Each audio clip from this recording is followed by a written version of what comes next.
Ooh, it sure is cold today. I wonder how much heavier the snow's gonna get. Here to see Odette? I just need to see your tickets for the preview.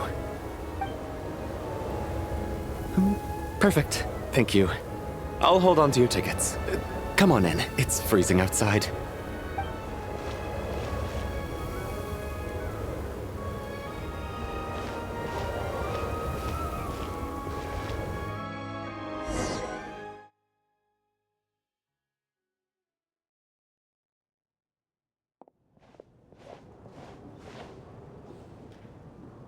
I think I'll leave the Lelic question until after the show's over.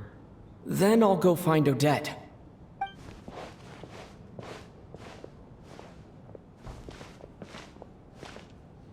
Child said he was originally going to come with Tonya.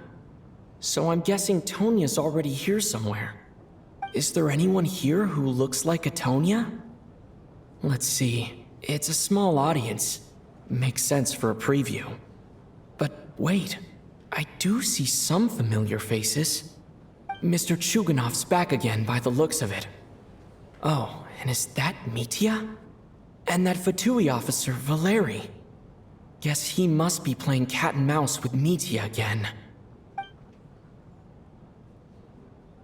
Oh no, it looks like the show's starting and I still haven't found Tonya. Never mind. I'll just have to take a seat for now and see if I can catch her afterwards.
Members of the audience, I'm a staff member here at the theater. Today's performance was a very special one for us, as it marks the first attempt in a long time to revive the classic Snezhnayan ballet, Spirit Seeker. To commemorate this occasion, we would love to take a group photo of the cast, crew, and audience members present today. Could I kindly ask the audience to please come up onto the stage?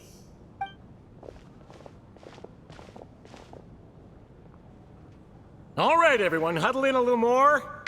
Now, look at the camera. 1, 2, 3.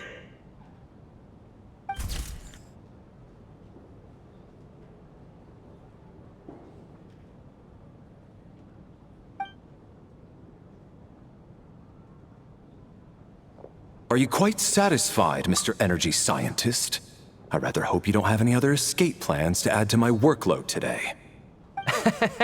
What are you talking about, Sarge? This was simply my way of inviting you to watch Miss Odette's new show with me.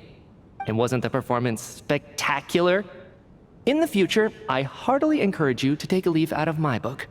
Find some soul-nourishing pastimes to enrich your time outside of work. It was indeed a fine performance, but I must correct you on one point. This is not time outside of work. These are working hours. Working hours and non-working hours are just a social construct. Human technology can never advance if we're too rigid in our thinking, Sarge. May we leave now? Already? I mean, I was kinda hoping to soak up the atmosphere for a little longer, but... No? Okay, guess I'm pushing my luck. Didn't seem like too much to ask, but fair enough. Off we go then, Sarge. Back to the land of working hours. Lead the way. That has to be her. She's the only person in the audience around Tonya's age. Excuse me, are you Tonya? Huh? Your brother's busy today, so I took his ticket. Don't worry about him, he's fine. Oh, okay. Sorry for the trouble. What's wrong? Are you sick? No, I'm fine. It's nothing. Maybe she caught a cold on the way here because of the weather.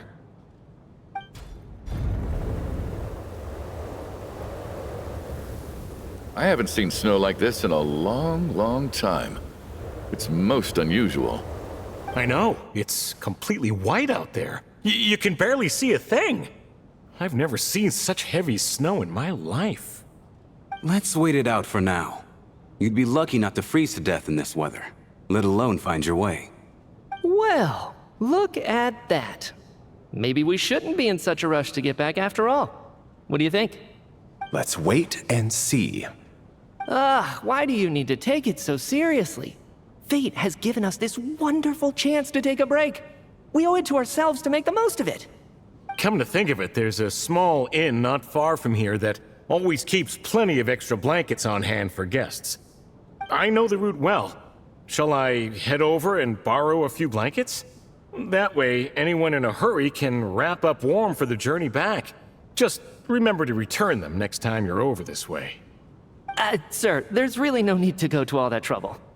Hey, it's no trouble at all. Wait here, I'll be right back. What a kind gentleman. Very good. My wife and daughter are waiting for me at home, so I shall be heading back as soon as I get my blanket. So... are you expecting us to go back to the Armory Palace wrapped in blankets too? Don't worry about that. I made arrangements in advance. Should I not return to the Armory Palace within 3.5 hours after Operation Showtime begins, an armed squad will be sent to collect us. They will escort us back.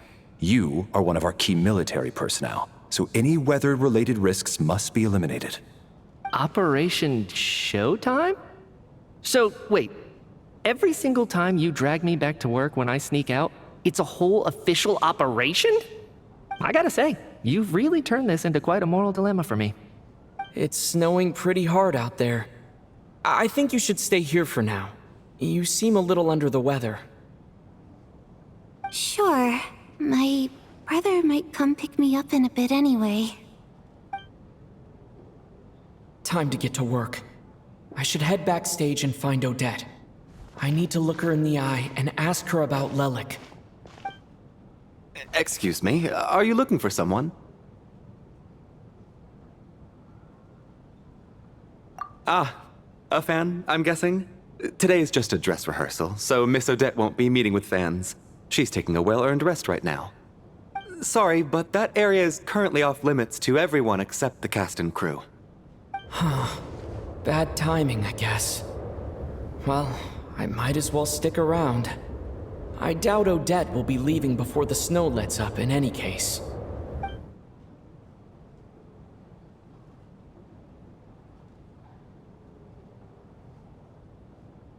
What happened to the gentleman who went to fetch the blankets? How has he still not returned? I was thinking the same thing. It's still snowing very hard. Do you think something might have happened to him? Whatever the reason for his delay, I must say I hate nothing more than people who make empty promises and fail to deliver. Well, I have to treat my employees like that on occasion, but that's different.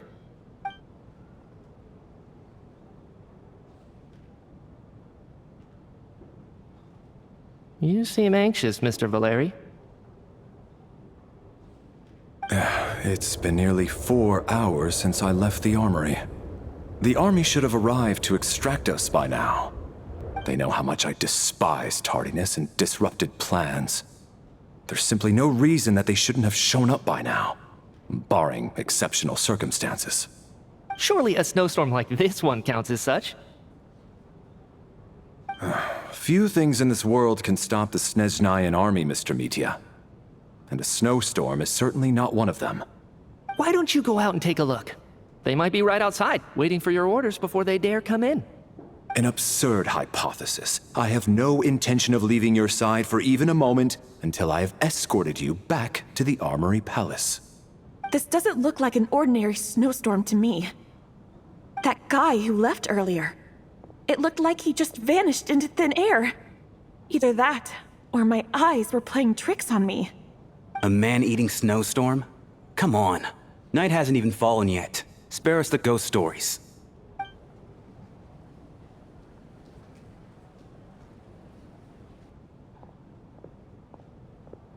Traveler, didn't know you were coming today. How come you didn't say anything? Oh, right. I assumed you were looking for me and Vodyanitsa. Odette's still backstage. Whoa, that's quite a snowstorm out there. I've been working backstage this whole time, so I didn't even notice. No wonder the audience hasn't left yet. Is weather like this rare, even in Snezhnaya? Yeah, snow like this. I'm sure I've seen it out in the wild before, but never in the city. Actually, I take that back. I don't think I've seen snow this bad even in the wild. This is something else. It's not normal. If even Alyosha thinks snow like this isn't normal, could it have anything to do with that monster people have been talking about? We can't stay cooped up here forever. Someone needs to go out and take a look.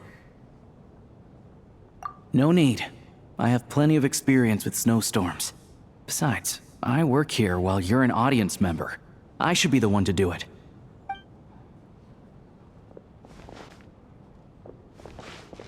Everyone by the door. Careful not to let the snow soak into your shoes. In a snowstorm, you gotta look after your toes above all else. Heading out, my man? Be careful. I've been told the snowstorm eats people alive. Thanks for the advice. I am planning to be careful. I just want to take a quick look at the situation out there.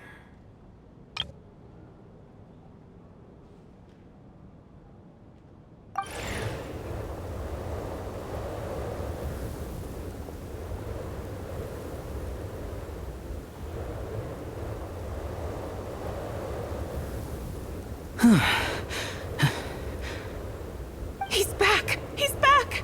How was it? What's going on out there? Did you see any soldiers patrolling the area? Something about this storm isn't right.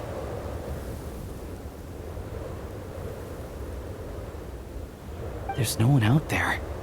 I didn't see a single soul. And something in the air gives me the creeps. This isn't your average snowstorm. I suspect it might be related to recent events in our nation. I strongly advise everyone to stay here until the snow dies down. Are you serious? So all of us are trapped here now? That sounds a little far-fetched to me. You want to go outside and see? I, for one, am not risking my neck in that weather. This just turned from a minor delay into a major hassle. We can only hope that our friend who went to fetch the blankets just ditched us and went home. Is it really that bad? But my daughter, I won't be able to read her a bedtime story tonight. Huh? What are you all still doing here?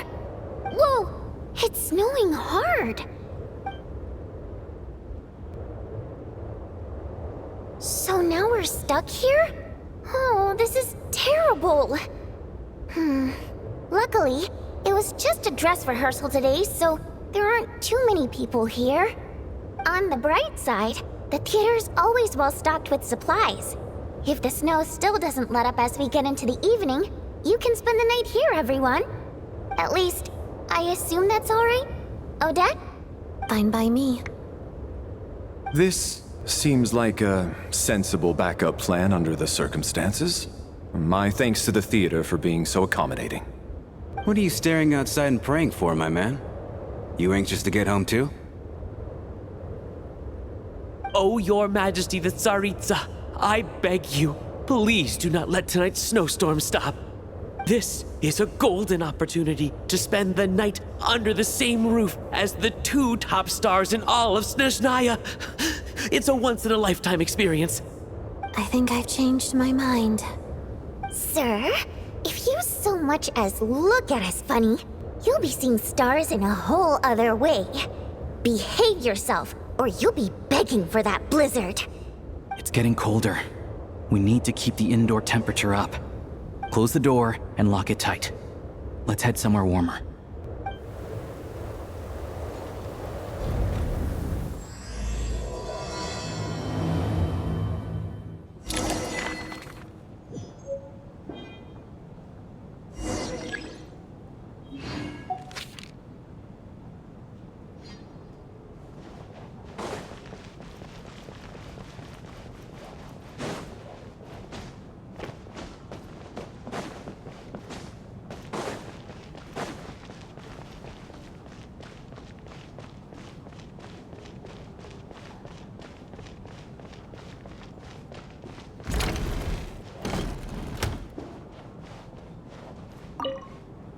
And then there's the aristocrats.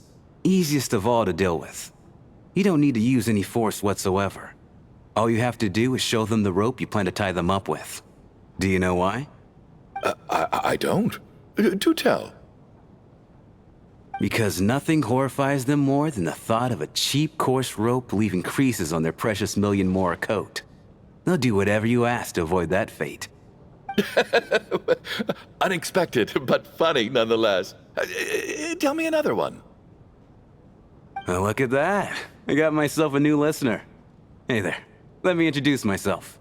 The name's Shram, and I'm a mercenary. The kind that gets paid to do odd jobs for rich folks. And I am Chuganov, an entrepreneur.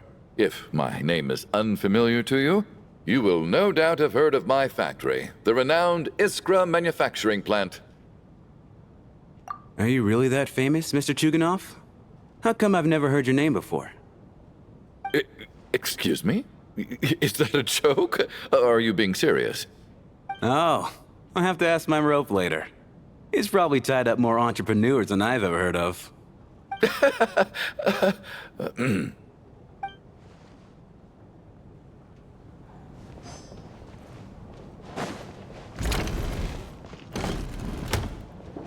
How are you feeling, Tonya? I'm fine. Sorry to worry you. I'm used to it by this point. I take medicine for it. My brother usually helps to get it ready for me. Child must take great care of his sister. He's never mentioned Tonya's illness, though. You know, I actually find this whole thing kind of exciting. Stuck in a strange place thanks to a snowstorm. Having to spend the night with a bunch of interesting characters.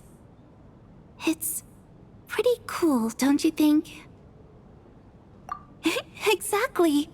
It's like one of those stories where an ordinary school trip turns into a magical adventure. I've always wanted something like that to happen in real life.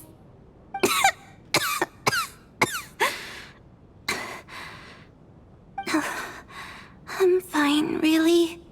Just got a little overexcited. Look after yourself. Otherwise, your brother will come after me.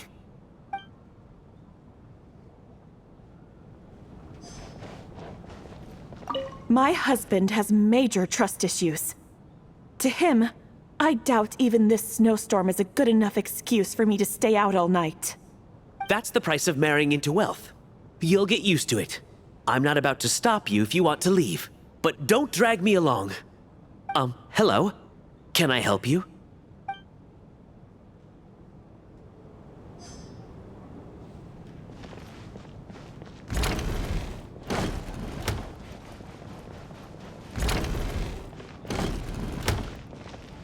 This is highly irregular. A delay of over an hour during an operation like this theoretically warrants a Harbinger-level response. I wonder what the issue is. The storm, or something else. Sarge, the day you learn to let go and just enjoy moments like this is the day you'll finally understand the meaning of life. Why, hello, sir. I believe you were the one sitting at a nearby table back at Podvorye Restaurant. Any friend of the theater's star performers is a friend of mine. It's a pleasure to meet you. I'm Mitya, from the Energy Commission. Greetings. Major Valeriy, head of the Special Assignments Battalion. Armory Palace Royal Grenadier Guards, 1st Regiment. I am here to ensure Mr. Mitya's personal safety. Please let me know if I can be of any assistance. Mr. Traveler, I cannot help but notice that Miss Odette is stealing glances at me. Any idea what that could be about? I've racked my brains, but I can't think of anything I might have done to offend her. Perhaps she noticed me spacing out during her performance? What? You mean I really did do something to upset her? Well, thanks for letting me know. So, Mr. Mitya, is your work related to Project Stuja? Yes, that's right. The higher-ups in the Fatui transferred me from the Energy Commission to the Armory Palace because they wanted me to... Really? I can't even talk about that? Pretty sure it counts as part of my private life. All right, I won't say anything. Sorry, Traveler. As you can see, I'm afraid this pleasant chat will have to end here.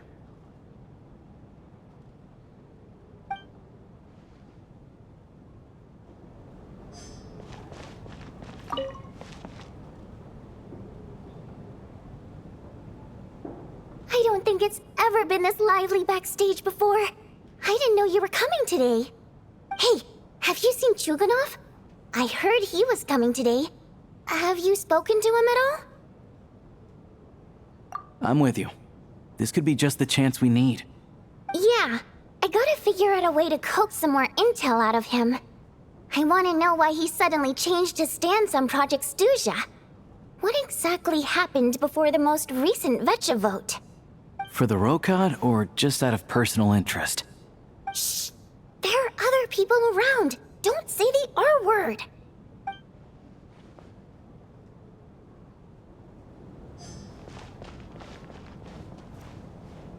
I have to say, even though today was a rehearsal and there were some hiccups along the way, Miss Odette's performance was one of the best I've ever seen, even compared to an actual show. I couldn't agree more, especially considering the weight of the subject matter. It takes a truly seasoned professional to do justice to a theme like love and regret. Do you think we were coming on too strong? Odette's ignoring us again. What about you? What did you think of today's performance?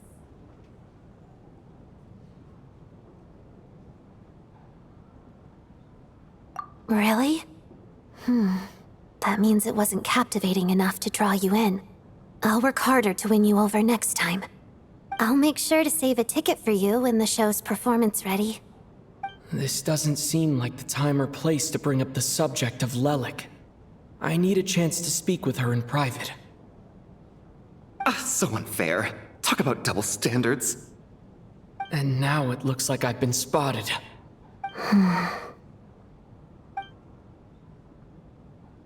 You know Mitya too? No, I don't. I just have a feeling that he might be dangerous.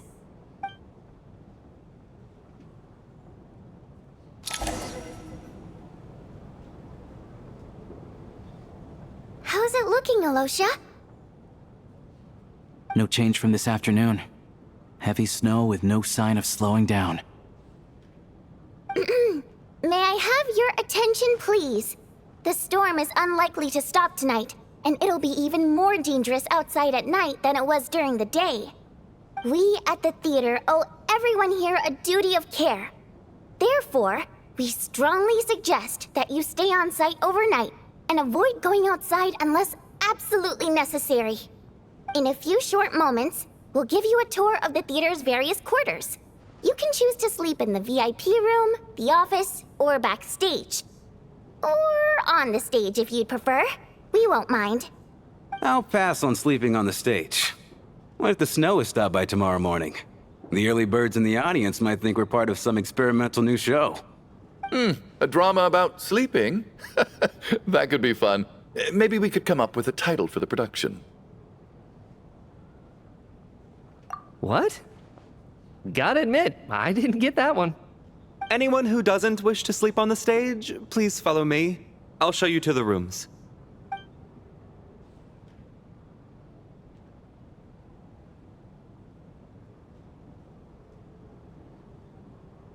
I guess I'll call it a night. Though I feel like I won't sleep very well without Paimon here. I'm sure she'll be worried that I haven't made it back yet. But as long as she looks out the window, she'll probably realize what's holding me up. I wonder if she's feeling any better yet. At least she hasn't been getting any worse. Still, I should try and get back first thing tomorrow morning.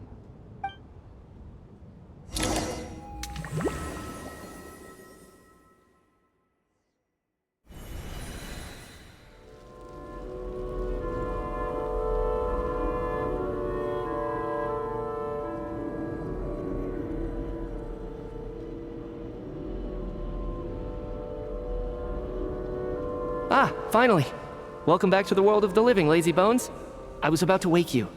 The black mist is almost on us. Still waking up, huh? You know, the black mist. It's been chasing us from below ever since we were born. You're just dozy. There's no way you've forgotten. Come on, let's keep heading up. Onwards and upwards is the only way to survive. Don't listen to a word those black mist cultists say. Here we go again.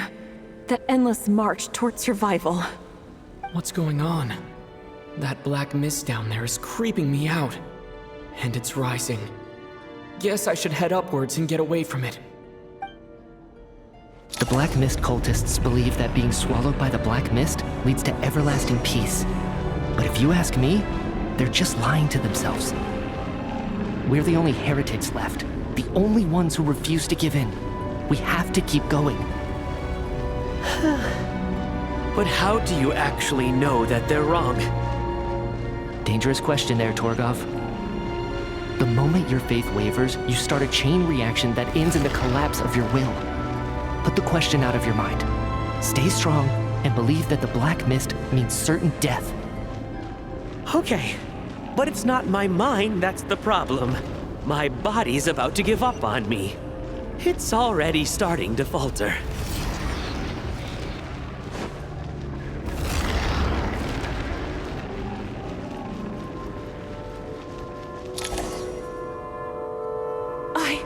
I can't do this anymore.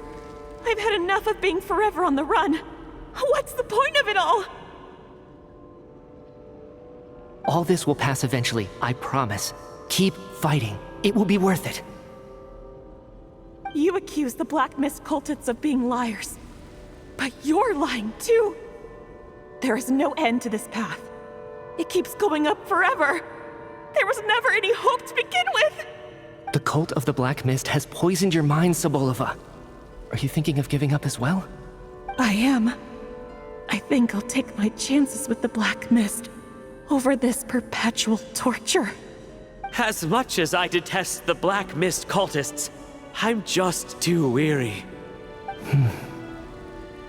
Then I bid you both farewell.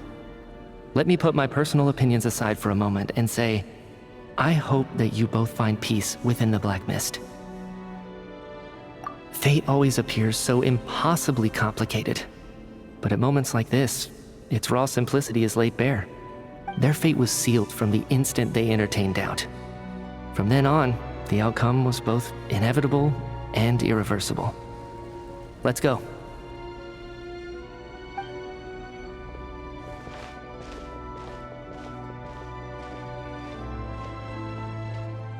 Torgov and Sobolova are gone. I never thought the day would come when even they would be swallowed by the Black Mist. It's just you and me now. Yes, it looks like it's satisfied. for now. This happens from time to time, but it won't be long before the Black Mist starts chasing survivors once again. No one knows how to stop its advance for good. Well, we should make the most of the precious moments of rest that those two bought for us.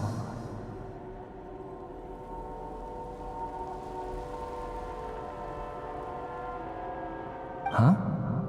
Are you really that sleepy, traveler?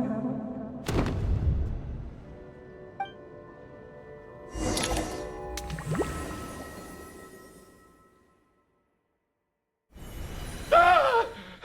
Help! Somebody, come quick! What is it, Chuganov? What's wrong?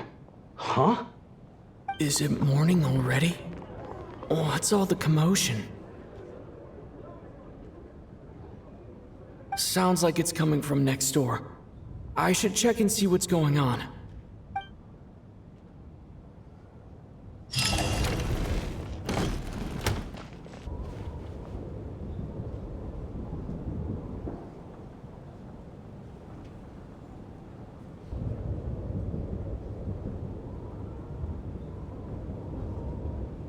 Don't look, Miss Tonya. Stay here. Okay. What happened to them?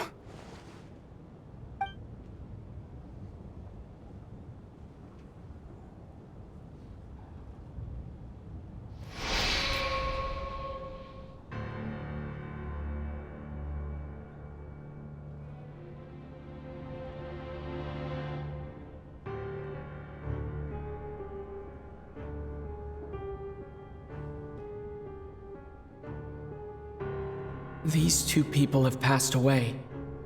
And the strange thing is that somehow, I knew this was going to happen. I knew that they would be the ones to die. Have I seen this moment before? Or did I have some kind of premonition? I can't remember what it was. Let me take a look.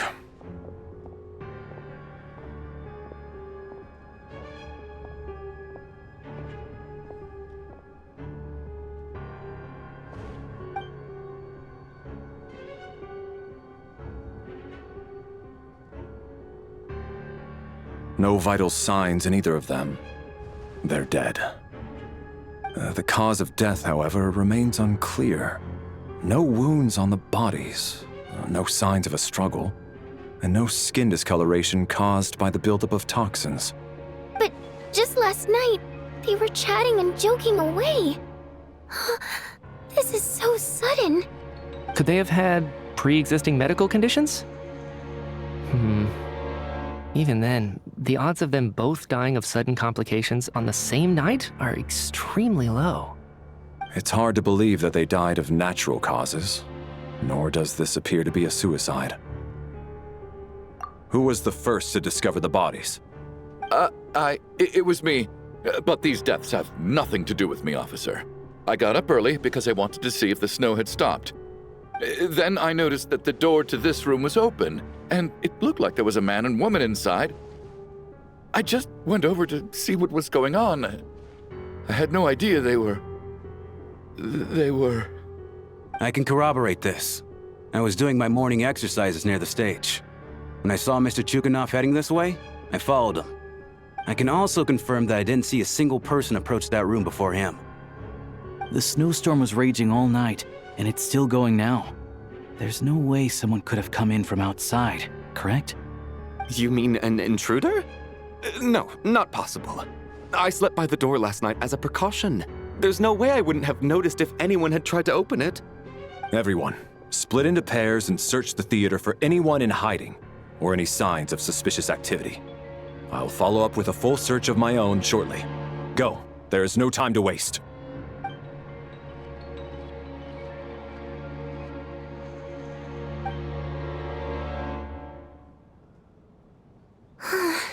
Nothing on your end either? Backstage is clear. No signs of suspicious activity. We checked the basement. Also clear. I don't think there's anywhere here that a living person could hide. Are we certain that the theater doesn't have a back door? Or any tunnel or passageway wide enough for a person to fit through? No, there's nothing like that. If people were sneaking in through some secret tunnel to avoid buying a ticket, we'd have sealed it off ages ago. I also checked the windows. All of them are locked from the inside, and there's no sign of anyone entering or leaving. It sounds like we can safely rule out the intruder theory. If anyone came in during the night in this weather, there'd be no way for them to avoid leaving footprints or water stains. This can only mean one thing. It's like one of those murder mysteries you see in novels and plays, isn't it? The ones where the killer is one of us. We can't quite jump to that conclusion just yet. Could he be right? It's hard to imagine something like that happening in real life. Set in a theater during a snowstorm, a murder takes place, and the killer is among us. It's such a classic trope that it seems unbelievable. Looking at who the killer targeted, and the clean entry and exit, it all adds up. I know what this is. It's obvious now that I think about it. What is? What have you figured out? Both victims were wealthy, well-known local merchants. And the door was deliberately left open so I would discover the bodies and witness the crime scene first thing in the morning. Such ruthless methods. This was your doing, wasn't it, Lelik? Lelik? You mean Lelik is among us? And he's the killer? Lelik. I know this code name. Member of the Rokot, anti-Project Stuja. Always works alone. I've read the case files at the Armory Palace. Walk me through your reasoning, Mr. Chuganov. What do you know about Lelik?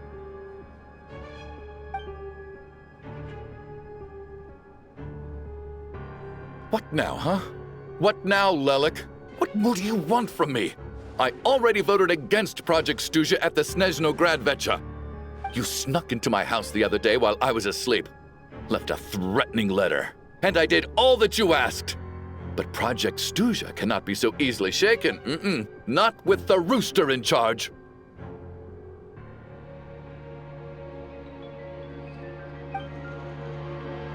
So he really was threatened by Lelik. That makes sense. And now you're resorting to murder to threaten me. Isn't that right? I knew it. The Rokot despises the rich. The lives of the wealthy are but refuse in your eyes.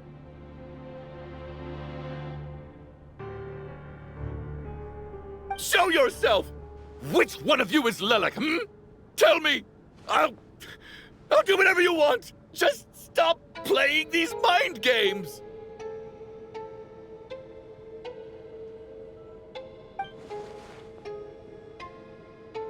Was this really Lelik's doing?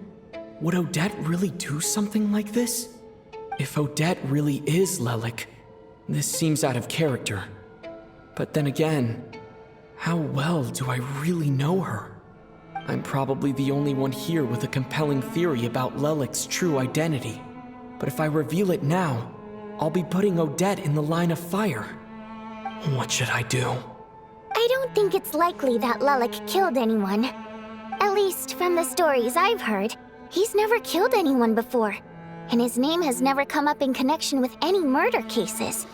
Besides, even if Lelik did want to threaten you, why resort to such an extreme and roundabout method? It's not his style at all. Vodyanitsa doesn't know that Lelik might be Odette, but her assessment is pretty much identical to mine. Miss Vodyanitsa, why do you suddenly feel the need to speak in Lelik's defense? Defense? Oh, no, it's just... I'm worried that we're jumping to conclusions here, so I wanted to share my point of view. Also, I don't think the Rokot is as bad as you're making it out to be. Well, if you think I'm so wrong, what's your theory then, Why don't you tell us who the killer is? The case is still evolving, Mr. Chuganov. Please do not prevent others from expressing their opinions so early on in the discussion. Even so, there's no denying that the recent threat received by Mr. Chuganov may well be an important clue. So there's still a good chance that Lelik is right here among us. I can't do this anymore. I don't care if it's still snowing outside. I have to get out of here.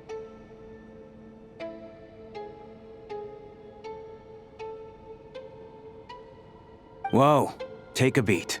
We all know it's far too dangerous out there. Even the soldiers couldn't get to us. Go out that door, and you might not live to tell the tale. And whoever this Lelik is, they're surely not going to murder anyone in broad daylight. Be sensible, my man. You're safer inside.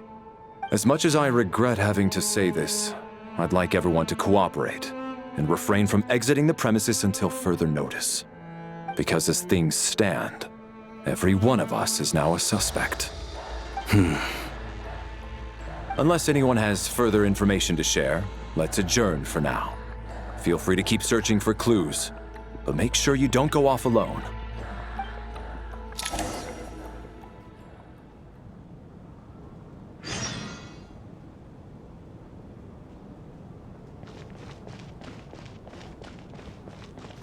You seem to be very comfortable taking charge, Major. You took the reins as soon as things went south.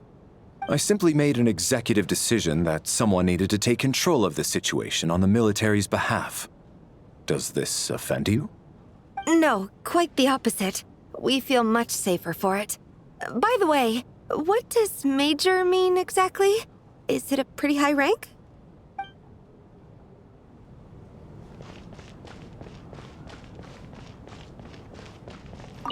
I still find it hard to believe there's a murderer among us. Just last night, I imagined we were like classmates out on a hiking trip. There's no guarantee that you can trust your classmates, especially not when you're locked up together. Why did they do this? Was it for money? Even then, they could have just kidnapped the people. They didn't have to die.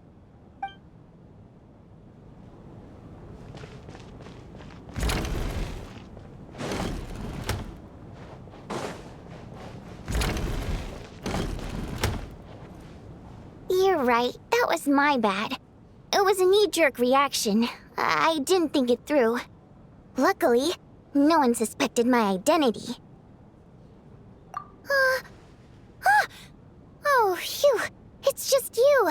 I thought someone was eavesdropping. Since Vodyanitsa and I were on the same page earlier, I think I should share my thoughts with the Rokot members first.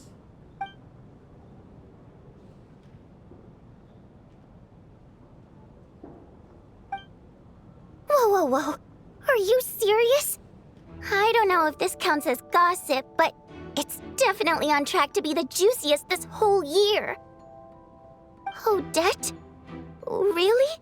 Odette? Oh god, how dumb does this make me look? Lelik has been right under my nose this whole time, and I didn't notice a thing.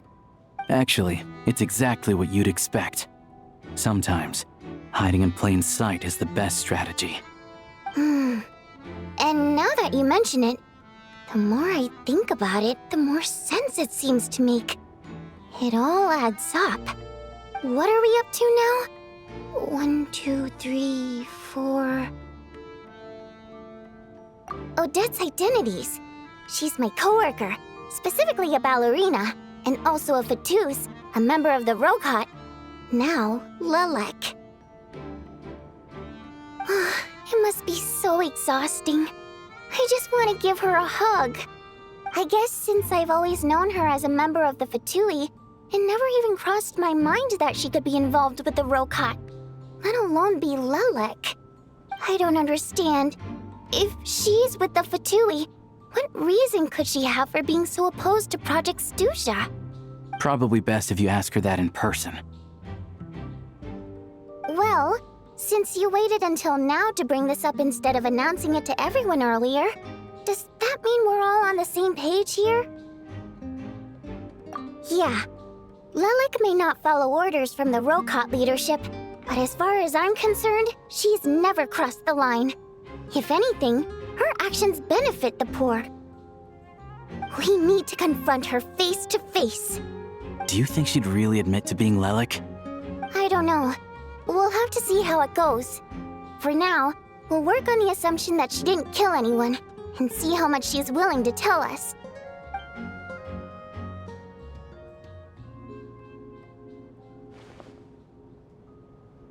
Now's her chance. Odette's alone. Let's go. Hey, Odette. What is it, you guys? Shh. Keep your voice down. We need to talk. So, you're Lilac, aren't you? Alright, fine. You don't have to say anything or explain yourself. Just hear me out first. None of us believes you kill innocent people. Whoever murdered those 2 people last night, it wasn't you. The Traveler was the first to figure out your identity, but he kept quiet during the discussion just now. Still, it's clear where the group consensus is heading. Everyone believes Lilac is the culprit. If your identity is exposed, you'll be in a really bad spot. We're your colleagues, and we know what kind of person you are. I don't want anything bad to happen to you. So, can you clue us in? Tell us everything. The more we know, the more easily we'll be able to cover for you. All right. Yes, I'm Lilac. And no, I'm not the murderer. And thanks, but I don't need you to cover for me. Actually, I'm planning to reveal my identity. Huh? You're gonna reveal that you're Lilac? Here? That's right. I'll admit I was surprised at first when Chuganov guessed that I was here. It was just a lucky guess, but it caught me off guard. But after taking some time to assess the situation and confirm where everyone stands, I don't believe I have anything to worry about. Are you sure you don't need a second opinion? Given the circumstances... Mr. Valeriy! What?!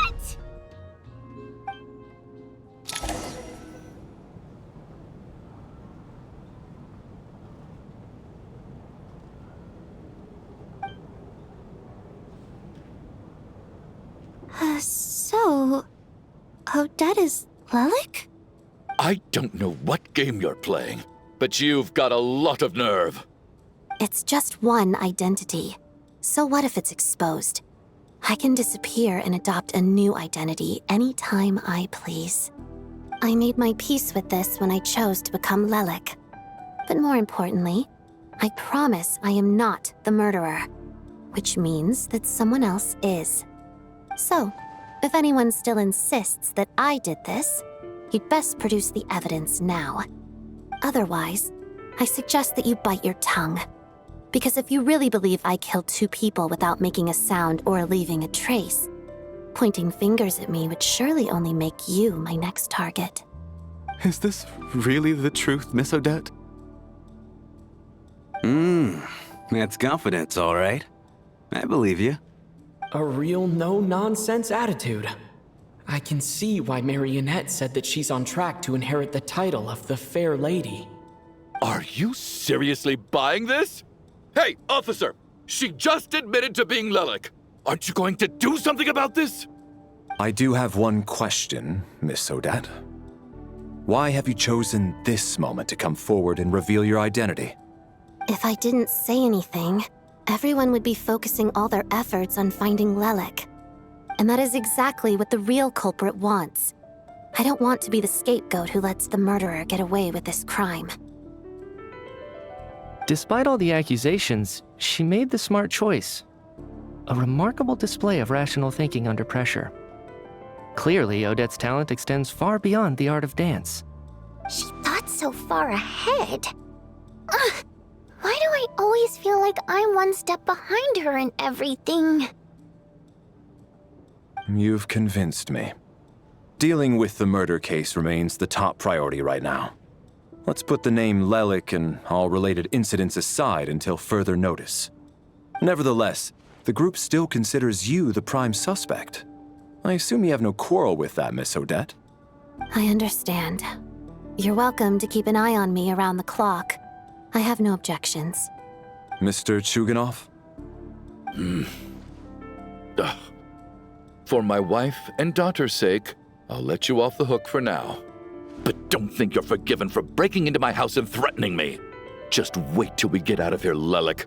We'll settle the score then.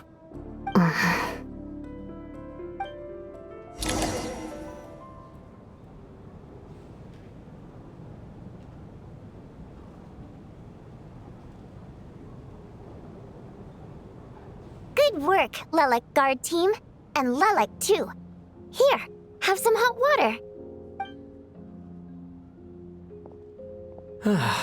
Turns out valeriy knew about my exploits. So now I've been told I have to guard Lelek with him. Shouldn't you be facing my way if you're guarding me? At the moment, it looks more like you're my bodyguards. If the true culprit is indeed still at large, as you have claimed, we must keep our guard up against them also. Don't worry, Tonya. We'll get through this. Once the snow stops, the officials will step in. The investigation will get easier, and then we'll be safe. But once the snow stops, won't everyone just leave? You're gonna miss us, huh? Well, some of us work at the theaters, so we'll still be here. I'll even give you a special backstage pass. Really, Miss Vodyanitsa? That's awesome!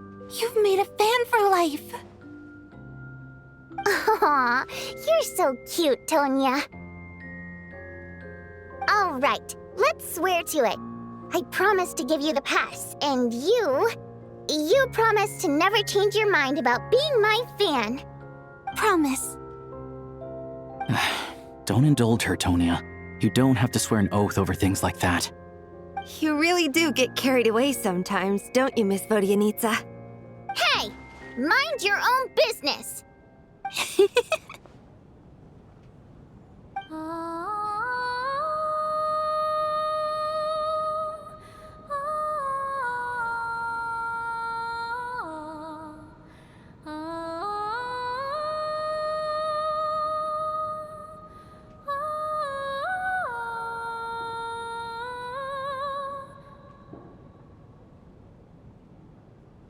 Don't be nervous, Miss Water Imp.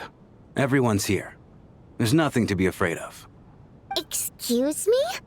Do I look nervous? Don't be ridiculous. No. You sound nervous, lass. Oh.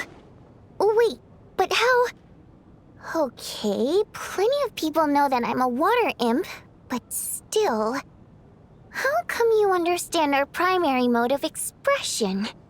Primary mode of expression. I've not come across that concept before. Do enlighten me, Vodyanitsa. Well, it's just... We water imps tend to communicate our emotions to each other by singing rather than facial expressions. The emotions we convey through song take precedence over our facial expressions. So, we think of it as our primary mode of expression. I'm impressed, Shram.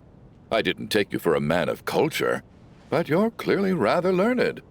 It's not about being cultured or not. The thing is, this mode of expression can usually only be understood by other water imps. It's not a simple case of a song sounding happy or sad. And yet, you're clearly human, Mr. Shram. It's really not the big deal you're making it out to be. I think I just have a knack for it. Plus, I have a... very close friend who's a water imp. A delightful lady. But keep that a secret. Anyway, we spent so much time together that before I knew it, I noticed I could understand her expressions. Oh, I guess that makes sense. Still, the fact that you have a water imp friend is even more surprising. I'd better watch what I'm singing when I'm around you from now on. Hey, what are you implying? You're not secretly insulting the audience in your songs, are you? Heavens, why would I do a thing like that?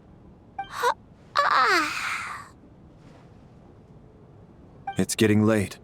We should discuss our sleeping arrangements for tonight.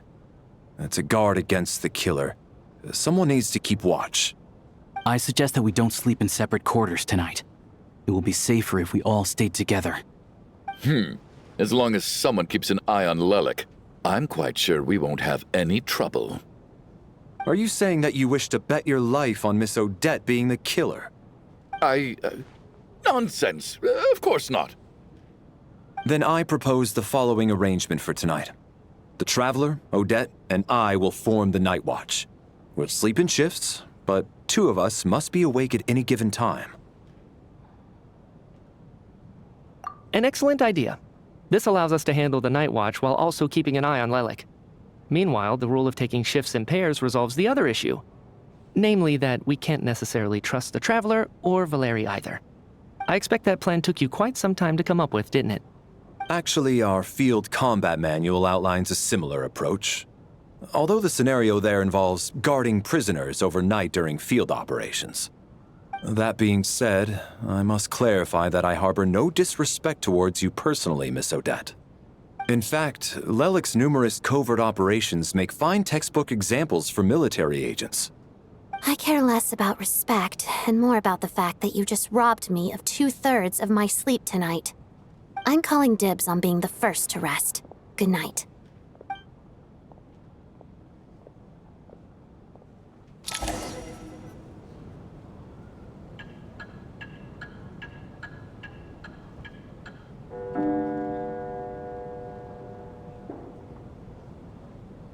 It's almost time.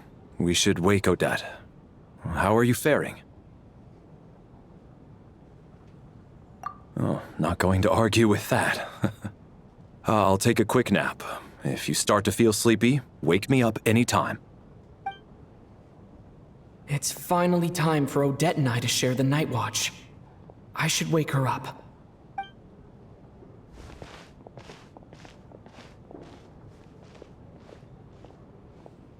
I came here to get information from her in the first place. Maybe I should think about what questions I want to ask before she wakes up. How long are you gonna keep staring at me? Couldn't sleep. My mind's been running haywire. Plus, there's something I've been meaning to talk to you about. I had a hunch that you wanted a conversation too. Let's take this chance to clear the air, shall we?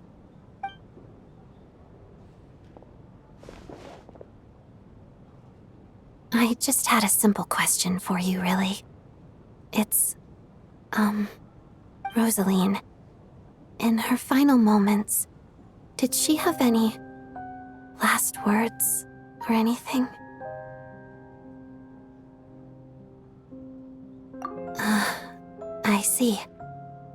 Well, that was all. I have no other questions. No. She was utterly ruthless in pursuing her goals. That kind of person should be hard to miss. And yet, even though I never approved of her methods, and she was an abrasive person, the fact remains that I am indebted to her.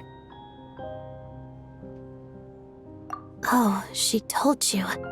I guess that makes sense. I think she and Rosaline were on pretty good terms. Yes. Rosaline wasn't the kind to gossip about this sort of thing. Not that it's any huge secret to me, though. When I was a child, I had to join the Fatui for the sake of my mother and me. I trained under Rosaline. It was extremely grueling, and it didn't exactly come naturally to me.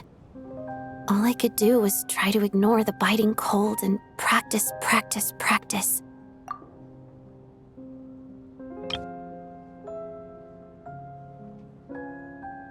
I was a newcomer who'd managed to make a good first impression on a harbinger.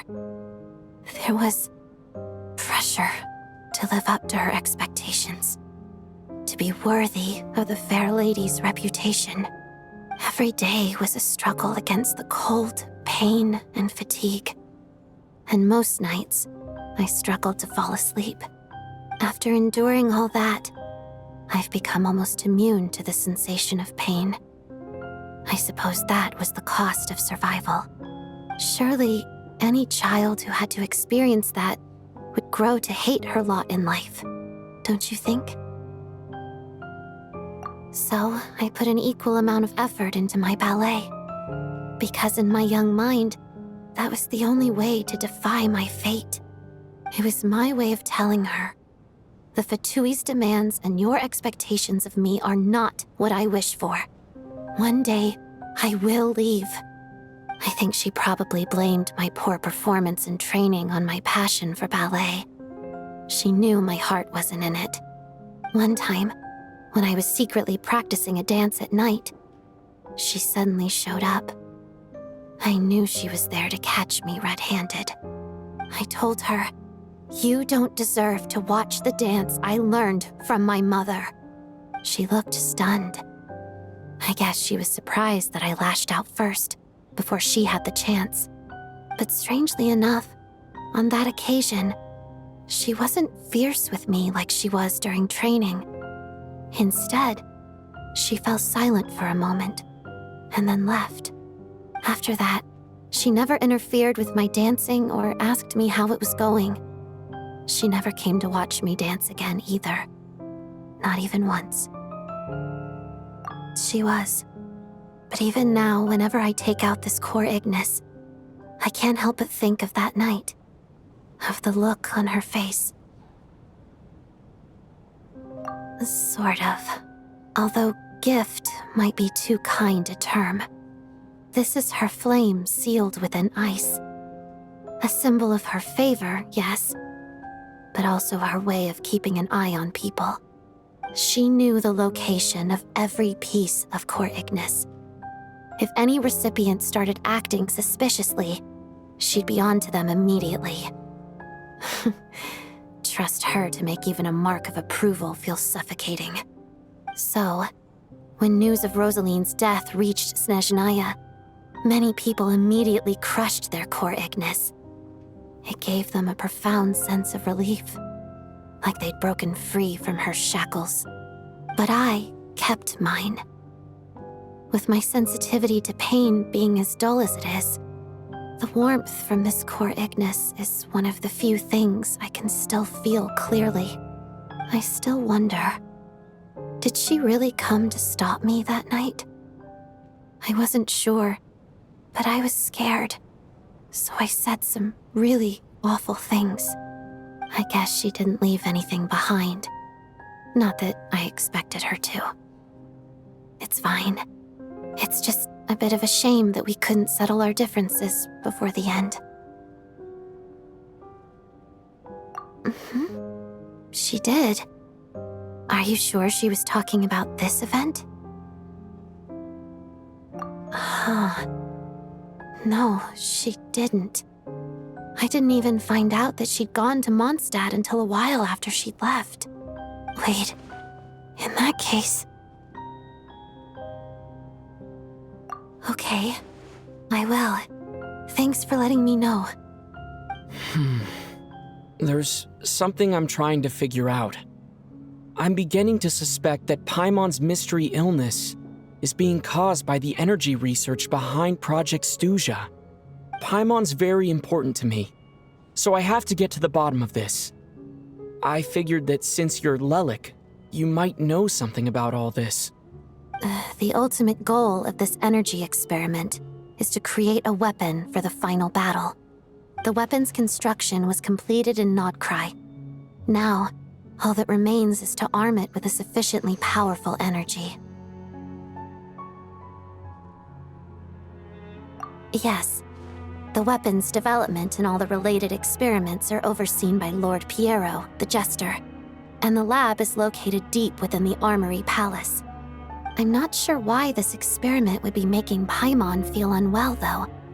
The best way to get to the bottom of it would be to go there in person. Once we get out of here, I'll help you apply for an entry permit. And I'm hardly the organization's proudest member, as you know. You answered my question about Rosaline.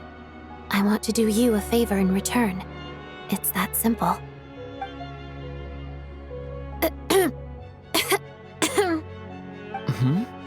What's wrong? Are you not feeling well?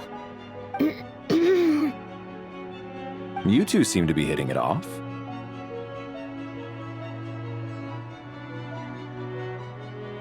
I thought you were sleeping. Of course I was.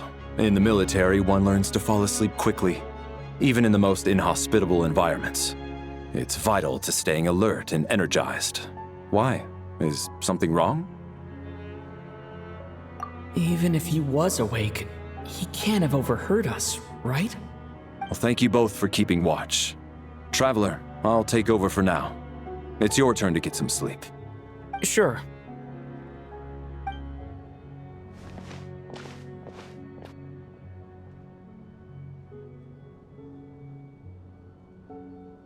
This is our second night here, but at least I found out a little more about Paimon's condition.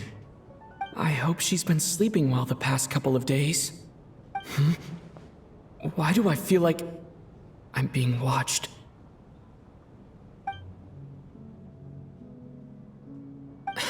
Seriously? Is this payback for when I stared at her earlier? But I thought she was asleep.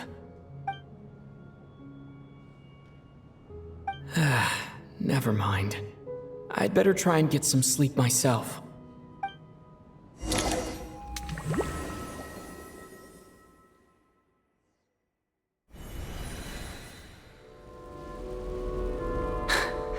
Hey, what are you spacing out for? Are you reaching your limit too? How long have we been walking for? Do you remember? Time's lost all meaning. Ever since we noticed that thing above our heads. What was it called again? A star key? Or key star? Anyway, the person who named it was swallowed by the black mist. Whatever it's called, ever since we noticed it, we've been walking up and up, hoping that as long as we reach it, we can find a way out of this place.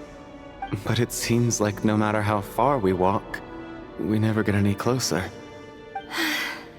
Well, we've come this far. You never know. Maybe we're almost there? Come on, enough moping. Let's go. The black mist is catching up.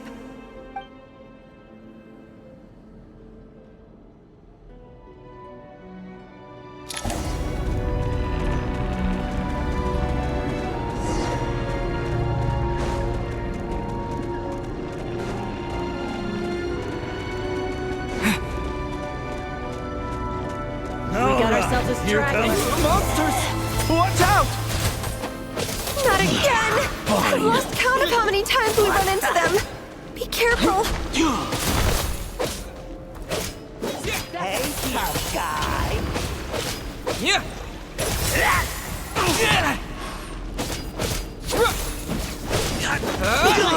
What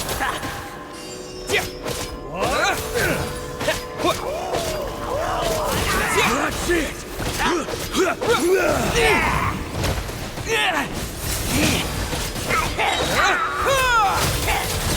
Shut up! Run faster. is here?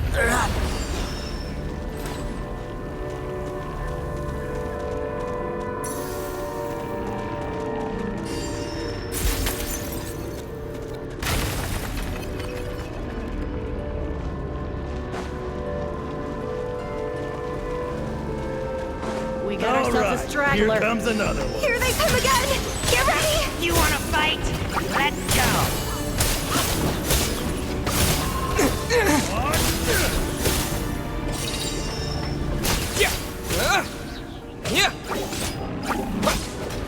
In case!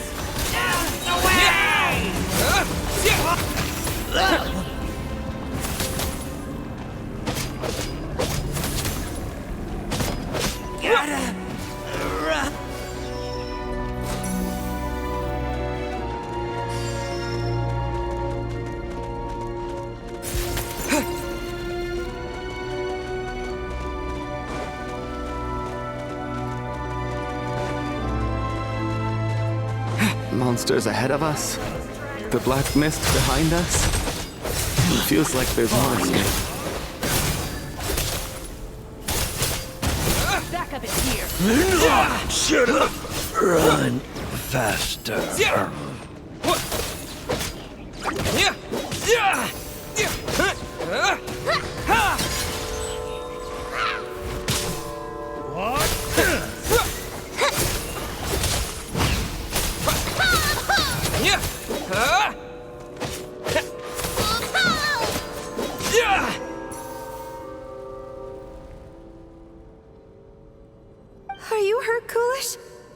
No, I'm fine. It's just... suddenly I don't want to walk any further. I get you. In fact, I reached my limit a long time ago. Sometimes it feels like there's hope where there shouldn't be. Yeah. The hope that the star gives us is the only thing keeping us going. But I'm not sure it's real at all. It may just be a collective illusion. Otherwise, why would it always be out of reach?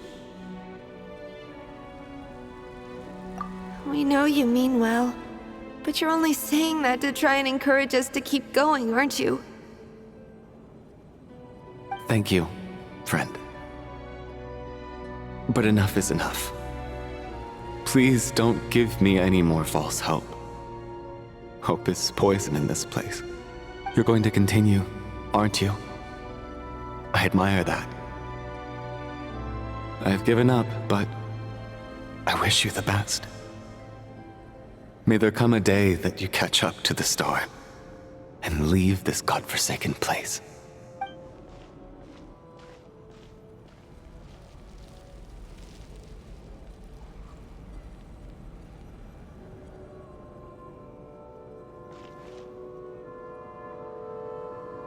It's not an illusion. We really are getting closer to the star.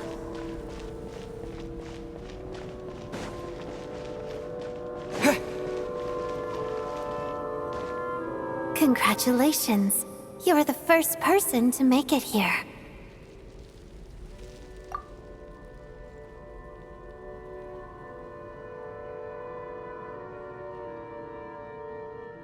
I'm the star's envoy. The black mist has stopped rising. Its hunger is satisfied for now, having devoured your two companions. This is a good opportunity. I'll let you get some rest before we continue. What do you mean, leave? The star represents the starting point. It's the waypoint for the beginning. Congratulations on reaching the starting point. Once you are ready, we will head out and walk upwards. I will be right by your side the whole way.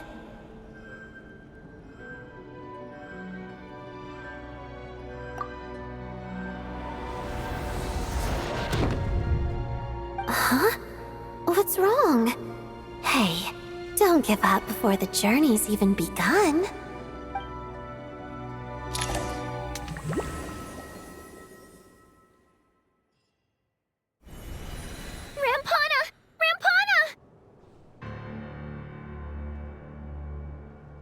Is that Vodyanitsa's voice? What happened? Coolish, wake up! Please wake up!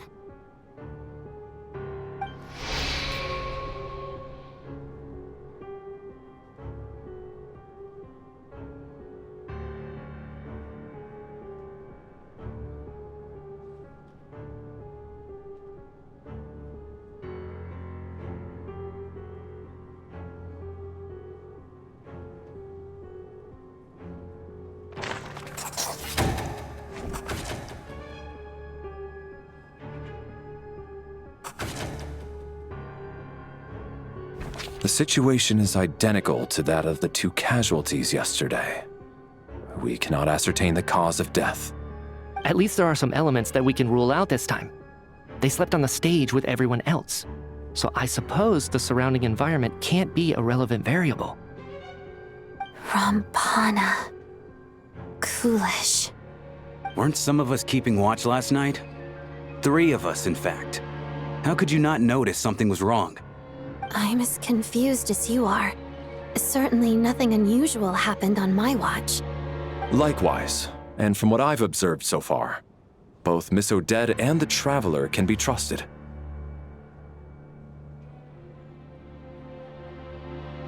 To be honest, I didn't get a wink of sleep last night. I couldn't help but think I was the target, so I just laid there with my eyes closed.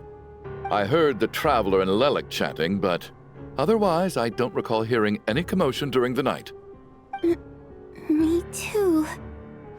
I didn't want to wake everyone up, so I was concentrating hard, trying not to cough. I hardly slept at all. If anything had happened, I'm sure I would have noticed. Then, what could possibly be causing this? Once was bad enough. I can't believe it happened again. I worked closely with Rampana and Coolish for so long. I never imagined that one day they'd... And on the stage of all places... Vodyanitsa. 4 victims in just 2 days, and we still don't have a single lead. I need to get to the bottom of this as soon as possible. And above all, keep Tonya safe. I'd never be able to look Child in the eye again otherwise. Still snowing? Yes, I just checked. Still no sign of anyone outside either. So we only have ourselves to rely on. If you ask me, this killer can clearly strike whenever they please. The Night Watch was a useless endeavor from the start. Lelik must be an expert in poisoning. Clearly she used some poison that can't be detected on the corpse. Here we go again. Listen, I was already thinking to myself last night, was Lelik's reason for revealing her identity the real story? Well, now I have my answer. It most certainly was not. She's been playing us for fools. You get off on this, don't you? Revealing your identity, only to carry on with your killing spree? That's a hideous thought. One that only a hideous mind like yours could dream up. How dare you? That's enough. Yesterday, you named Lelik as a suspect because the victims were both wealthy merchants. Lelik might have had a motive then, but today's victims were just ordinary people. Not to mention that they were colleagues of Odette and mine. What reason would she have to murder them? Let me guess. Just to scare you? Who knows? Maybe you don't know her as well as you think. I implore you all to ask yourselves, how many people are there really in this world that have what it takes to kill another person? Not many, I'd wager. Lelik is well known to be a ruthless operator, and now she has revealed her identity. How could it be any more obvious? Everything you've said so far is still just conjecture, which doesn't constitute a concrete lead. You need to back up your claims with some evidence. How can you defend her, officer? What did she say to you while you were on Night Watch? Maybe I shouldn't be so surprised. You military types are always colluding with criminals to target the rich.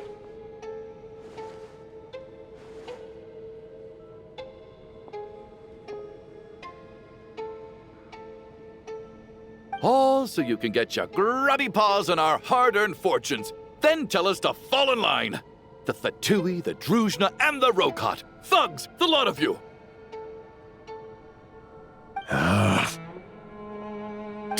Don't you dare!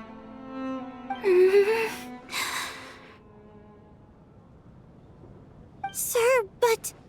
You were the one who told us not to stop other people from expressing their opinions yesterday. 4 people have already died. Only yesterday I was chatting with Mr. Coolish. Then we woke up in the morning and he's... Turning against one another is the last thing we should be doing right now. Little girl.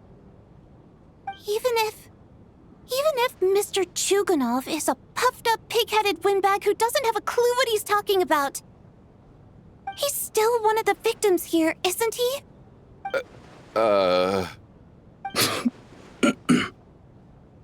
Quite. I had no intention of resorting to violence. But you're right, Miss Tonya.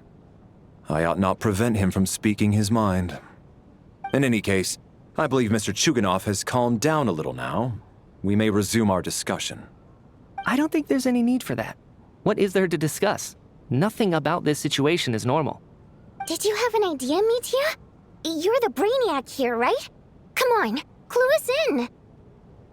I've been mulling something over.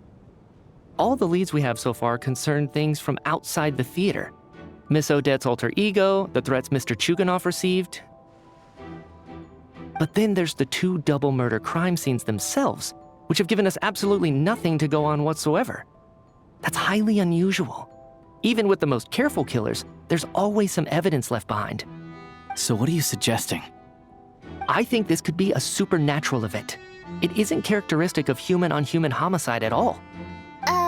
Correct me if I'm wrong, but aren't you supposed to be a scientist?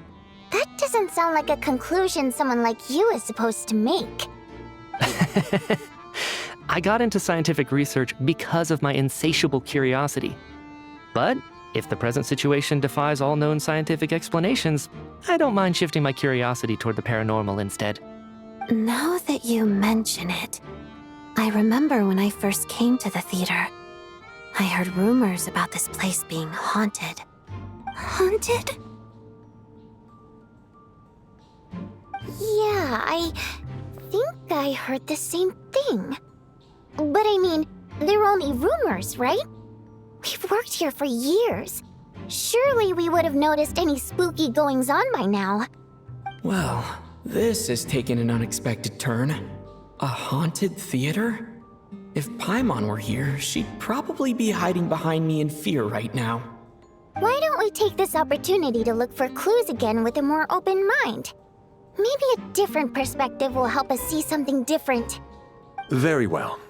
Whether it's criminals or ghosts we're looking for, the same rules apply. Everyone needs to tread carefully. I'll move the bodies into the same room for now.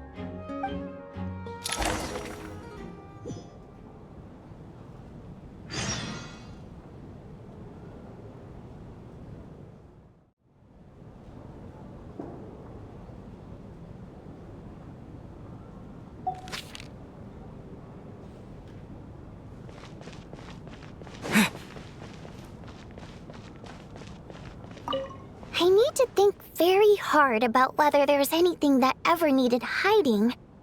After all these years, there must be some things even I've forgotten about.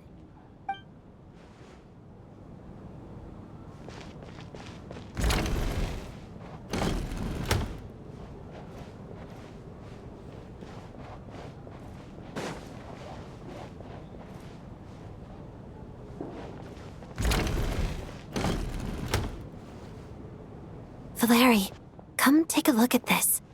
You too, traveler. Some sort of notebook. What is it for? It's the on-duty logbook for the theater. Kulish was the main person to use it. He mostly used it to record any unusual incidents during a show, audience numbers, exit times, and so on. Yes, he'd always have this logbook with him when he checked tickets at the entrance. This should confirm a lot of key details about the recent show. So, you find anything unusual? Yes. The number of people. I've checked and double-checked, but the numbers just don't match what's recorded in the logbook. Apparently, we have an extra person among us. Are we certain that logbook is accurate? Could someone have sneaked in without buying a ticket or something? Unlikely. Kulish took his duties very seriously. I've rarely seen any errors in his work. Not to mention that this was a dress rehearsal, meaning smaller audience numbers and tighter ticket restrictions than usual. Everything would have been well within his control. We no longer have our tickets with us, do we? They got collected on entry. I assume there's no way we can check them again. Unfortunately not. The theater recycles tickets. Once people are in the door, they don't tend to leave until the show ends, so we collect the tickets at the point of entry. Still, I'm inclined to believe that this discrepancy in the head count is significant somehow. Did an extra person just materialize out of thin air?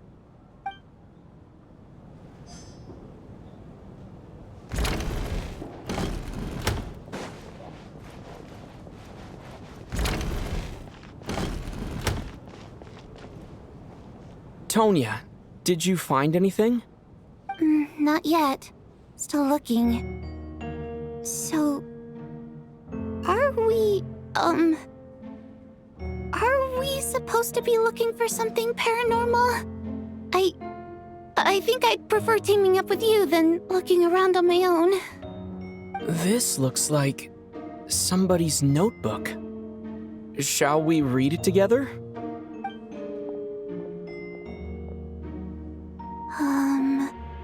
Well, it doesn't look scary or anything, so I guess it should be fine. All right, let's read it together.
Huh.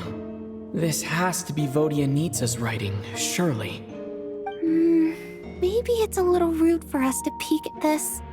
I feel like I just read someone's secret diary by accident. It sounds like she's writing this for her parents, right? I don't understand. Why put this stuff in a notebook instead of mailing it in a letter?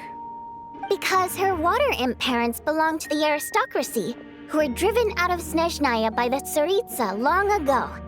And now they live somewhere new, where the postman can't get to. We're sorry! It's fine. My fault for not storing it properly. I can't leave things lying around and expect them to get ignored when everyone's scouring the place for clues. All right, give me my notebook back. I'll take over the investigation in this room.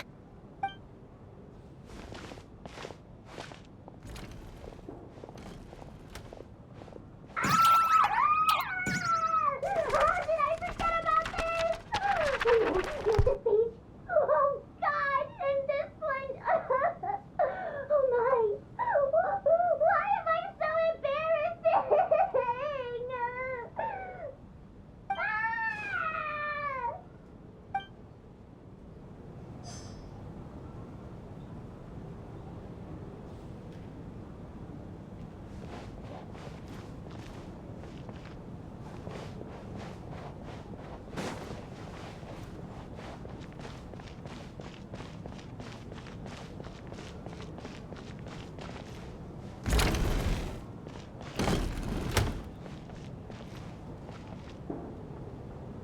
Ah, Traveler. Since you're here, come take a look at this. Alyosha found it. We're both curious to hear your perspective. It appears to be an investigation report. And the focus of the investigation was the rumors of haunting we heard about earlier.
An investigation report, huh?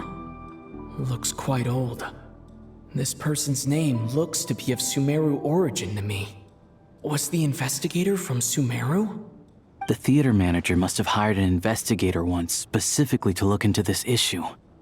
But it doesn't look like anyone ever looked at the report. Presumably, the manager wanted to know if the supposed haunting was dangerous while also being fearful of word getting out in case it affected the theater's business. Anyway, the bottom line is, the haunting is actually real after all. It's caused by an obstruction in the ley lines. Is there any chance this is the key to finally making some progress with the murder cases? Ley line problems are pretty unexceptional to me by this point. And while it certainly offers an explanation for the ghosts, it's hard to imagine what connection it could have to these two murder cases. Some of the language that appears at the very end of the report caught my eye. Angel civilization, ley line renovation? My area of research doesn't touch on any of that, so it's completely outside of my wheelhouse. Huh? A piece of paper just fell out from the report. It landed right by your feet.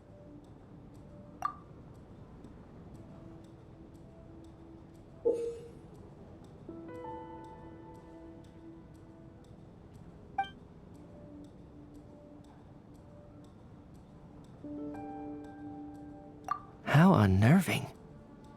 It was tucked inside the report, so it must be a note left by the author. Death is near. Is that supposed to be what's going on here? With us, in the theater? But if so, how did the author foresee it? Could he predict the future somehow? Maybe things are more complicated than we thought. No, wait a second. If we take the report and the note at face value, they completely contradict one another. The report definitively concludes that the hauntings in the theater are harmless and cannot affect the real world. But the note seems to be warning of potential danger. The question is, what exactly does the note mean by death?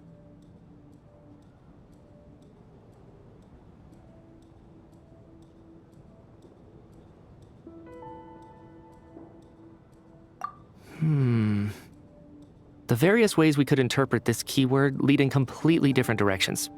Let's pause our analysis here for now. I think we need more information.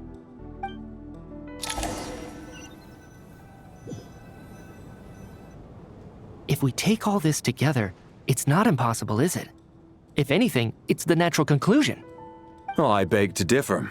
This sounds to me like a product of a researcher's vivid imagination. And perhaps it's because I'm still viewing this through the lens of a typical murder investigation. But still, I'm struggling to be persuaded by your theory.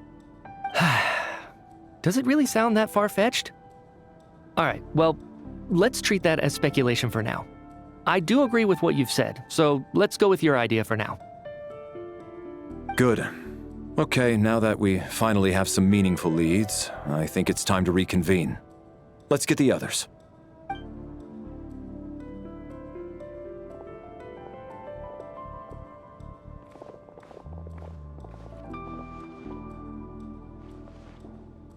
So, that's about everything we've discovered so far. I'll share my theory first. Based on what we've learned from the logbook, I believe the extra person among us is most likely the killer. If the killer had simply bought a ticket, it would have greatly increased the risk of their identity being exposed. I expect he or she either hid in the theater ahead of time, or found a way to slip past the ticket inspection. They then blended in with the group and waited for an opportunity to strike. What about the note found in the investigation report? Any thoughts on how that fits in? The killer may have simply planted it there as some sort of sick joke. I've seen my fair share of psychopathic killers. They love playing cryptic mind games. So, it has nothing to do with the haunting of the theater after all. This theory makes sense to me. If we have an audience member unaccounted for, chances are they didn't come here to watch the show. Could it really be that simple? So, in other words, all we have to do is find out who got in here without a ticket, and all our problems will be solved? Then let me make one thing clear. All the theater staff should be well aware that I came here for the rehearsal legitimately, yes? There's no way I'm the one who didn't have a ticket. It's true. I hear you used every trick in the book to get a hold of that ticket, too. Everything short of throwing a temper tantrum and rolling around on the floor at the entrance. I most certainly did not degrade myself in such a way. Probably a stupid question, but I might as well ask. Did anyone here get in without having their ticket checked? Hmm? Guess it was naive of me to expect them to just admit to it. Especially after the unprompted Lelik reveal. Once was already a miracle. Twice would be unfathomable.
Tonya received her ticket the same way I did.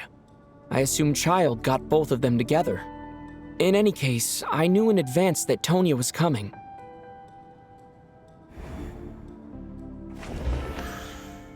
I got my ticket from Child. It was all above board and my ticket was checked at the entrance, so there's no way it's me.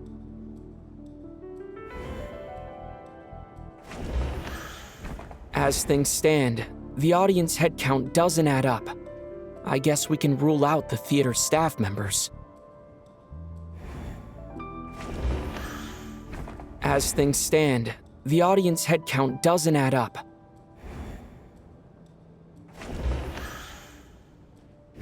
Valeriy came to the theater to catch Mitya. Those two should be able to vouch for one another, and their motives are clear. Valeriy came to the theater to catch Mitya. Those two should be able to vouch for one another, and their motives are clear. We have to catch this extra person, even if only for the victim's sake. Sounds like Chuganov went to a lot of trouble to get his ticket, because everyone at the theater knows about it. As things stand, the audience head count doesn't add. I don't believe any of us here knew Shram before all this. If no one can verify Shram's identity... Mr. Shram, did you really go through the ticket inspection to get in here? Huh? Me? Why am I being singled out, my friend? Do I seem that suspicious? It's not that you stand out as suspicious, more that everyone else has been ruled out as trustworthy. Okay. Well, we spent the best part of 2 days together now, so I'm sure you can all tell what kind of person I am.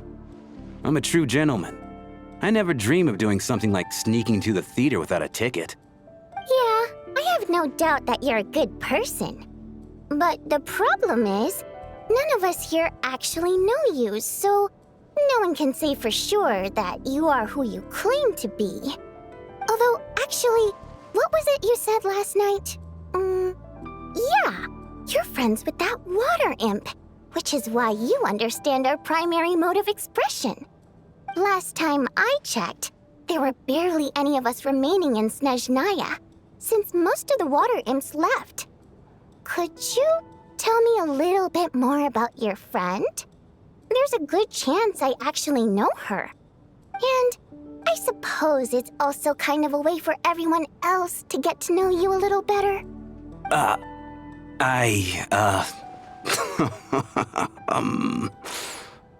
Good grief. Are you blushing? Pull yourself together, man. Stop giggling like a teenage boy. It's revolting. Hey, revolting is a little strong. All right, fine. I'll admit it. That water imp friend of mine, the truth is, we're dating. I was just a bodyguard hired by our family. But the stars must have aligned, because sparks began to fly between me and their daughter.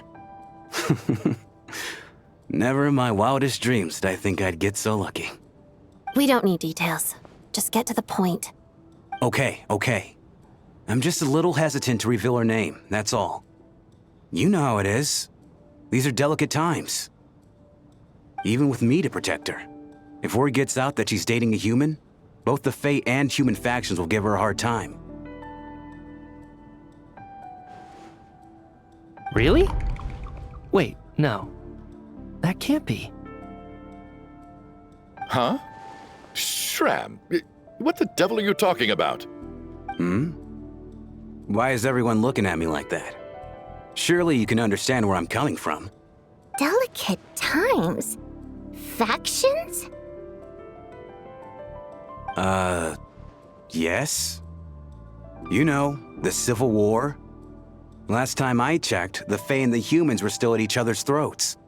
If I'm not mistaken, the last significant civil war in Snezhnayan history was over 400 years ago, when Her Majesty the Tsaritsa had just taken the throne and was consolidating her reign. What do you mean, 400 years ago? What's going on here? Is Shram from the past? All right, Mr. Mitya, you win this round. As far-fetched as it is, it appears that your theory may be correct. I'm just as amazed as you are. I didn't even believe it myself, to be honest. Is someone going to explain what's going on here? From the look on your face, you figured it out too, haven't you, Traveler?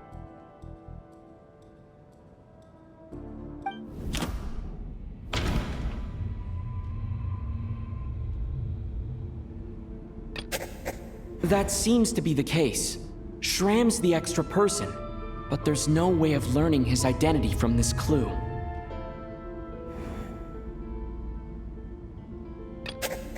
Vodyanitsa's private letter touches upon the history of the Water Imp aristocracy's exile, but reveals nothing about Shram's identity.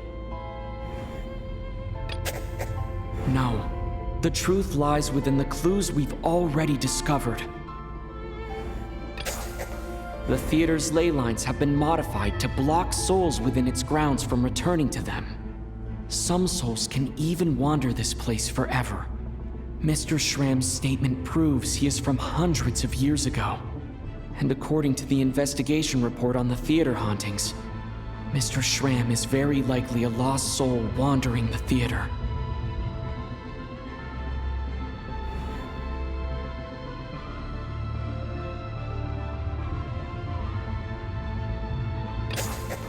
For some unknown reason, the soul that has been wandering the theater due to the ley line issues has joined our group and blended in. Yeah, that must be the immediate reason why the ticket count doesn't match the number of people present.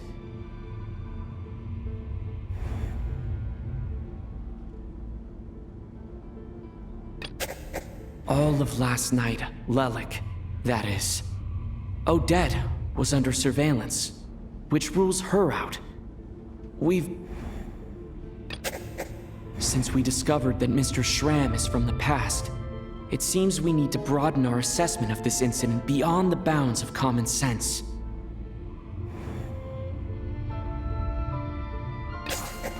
The contents of the investigation report have been verified.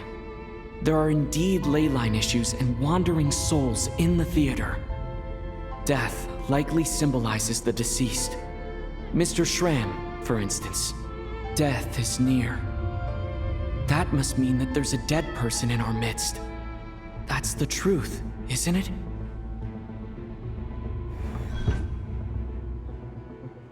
Yeah, the logic is clear now. The investigation report said that there would be souls stuck wandering around the theater because the ley lines were cut off. Mr. Shram must be one such soul who died in the theater a long time ago. In which case, that also makes him our extra person. So when the note said death is near, it must have been referring to death as in the deceased, people who died a long time ago. Someone who died a long time ago. In short, there's a dead person among us. The extra person we've been searching for is a ghost from the past. You mean I'm a ghost? No. Don't make jokes like that, my man. There must be some mistake. But even if I was dead, I know for a fact I didn't kill anyone these past 2 nights.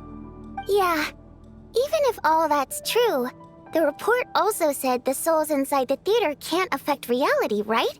They're harmless. Then what if the problem isn't the souls at all, but the ley lines themselves? The ley lines have a powerful ability to attract and devour souls. Let's say that the ley lines are like a black hole, constantly seeking to engulf souls.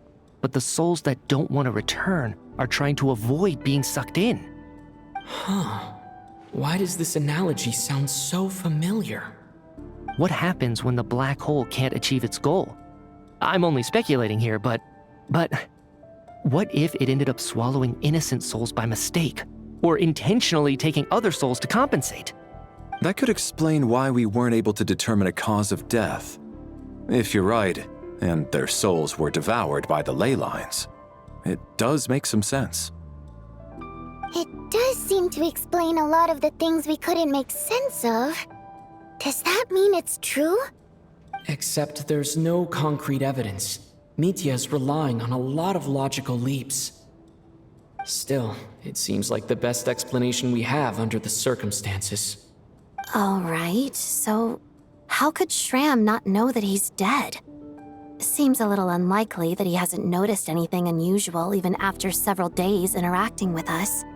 On the contrary, it's perfectly normal for a soul to wander the theater for centuries without questioning their existence or reason for being there. It's simply what's natural for them.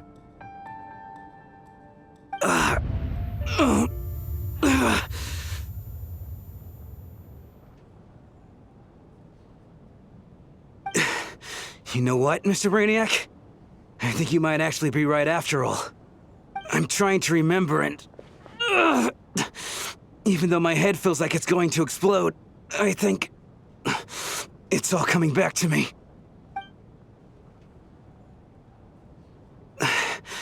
I was the one who didn't want to remember my own death, so I forced myself to forget. Well, I'm sure those are painful memories. My lady and I snuck out to go on a date one day. We bought tickets for the theater. It wasn't really my thing, but I was just happy to be together. All of a sudden, a group of people burst into the theater, shouting for all the water imps to get out, performers and audience members included. It was clear the conflict between humans and Fae had reached a boiling point. This time, the extremists were even coming after the water imps who had nothing to do with the war. I thought I could pull one over on them, so I took off my jacket, draped it over my lady, and tried to sneak out amid the chaos. But I got caught. They started shouting, calling me a traitor to humanity. But I was going to do whatever it took to buy her a chance to escape, no matter how many people stood in my way. I had to, both as their bodyguard and out of love. It's all right, friend. You can stop there if you want. You don't need to dig all that up again.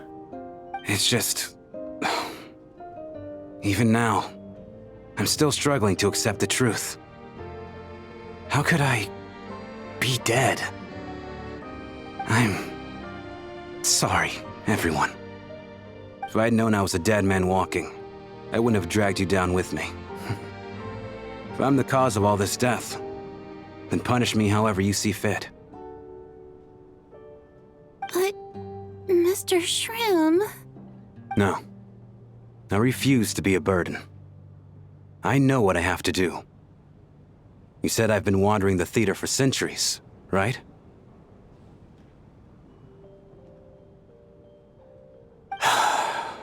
I guess it's high time I got a breath of fresh air. Out there, I mean. I'll leave this place and take all this death with me. Go out on my own terms. Mr. Schramm, I'm sure we can figure out a different course of action. My good sir, we both know I'm not supposed to be here. I should have accepted my death long ago. One way or another, this has to end. Unless you're saying this goes against another one of your military principles somehow. No, I'm speaking on a personal level this time. Let it go, man. Oh, wait. One last thing. Miss Wateramp. My lover. Her name was Mitya. Mitya Ozarova. Do you know what happened to her? Ozarova. Oh, Auntie Ozarova. That's what we all called her. I remember her as a very kind elder. She had a bunch of kids, too. I'm so glad she survived. And she had lots of kids? Good. That's good. I could hardly expect her to stay single just because of what happened to me, right?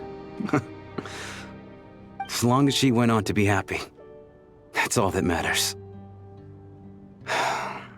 Besides, I'm dead.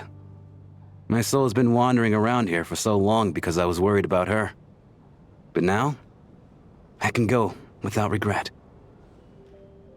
There's no need to see me off, my friends. I've enjoyed our time together over these past few days. Perhaps we'll meet again in the next life.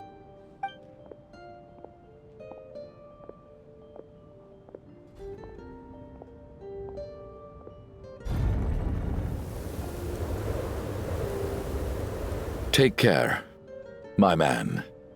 I knew Mr. Schramm was already dead, but I still feel so sad. Death is cruel, no matter how we might try to make sense of it. So, was the conflict between Fae and humans really that bad back then? I was only little, so I don't remember much.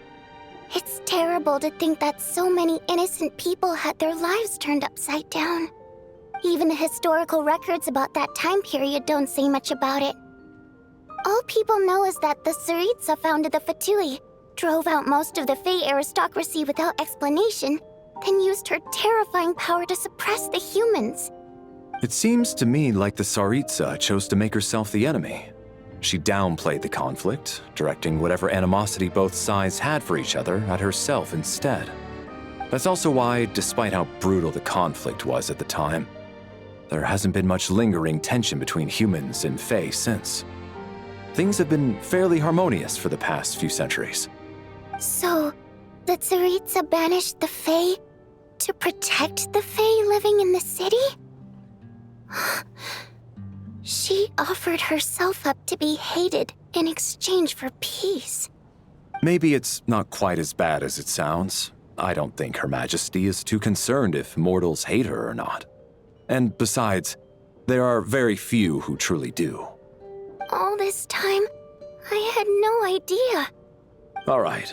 If Mitya's theory is correct, then I think we can consider this matter settled. Let's all take a break.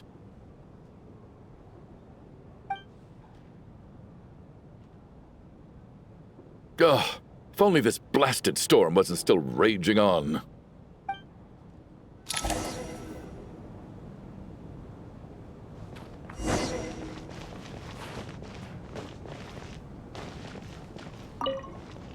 Well, at least it seems like Mr. Schramm stayed optimistic until the end. The information he revealed, it's given me a lot to think about.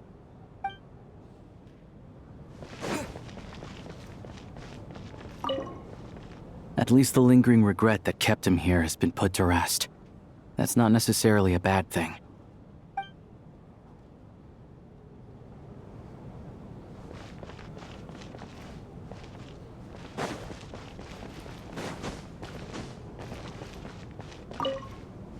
Even though Schramm was already deceased, his decision to walk into the snowstorm was still a sacrifice, and a very brave one. This is one of the few times I don't feel at all happy to have my theory proven true.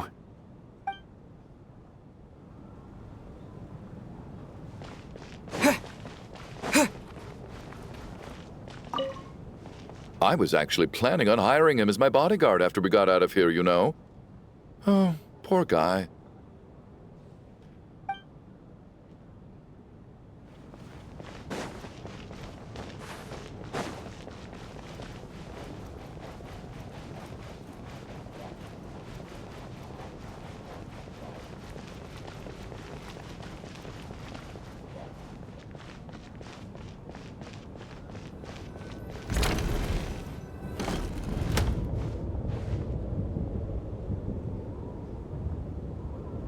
Looks like now we can just rest until the snowstorm stops.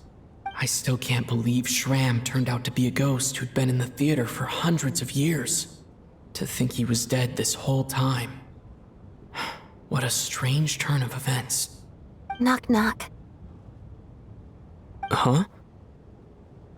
Knock, knock. You know the door isn't closed, right?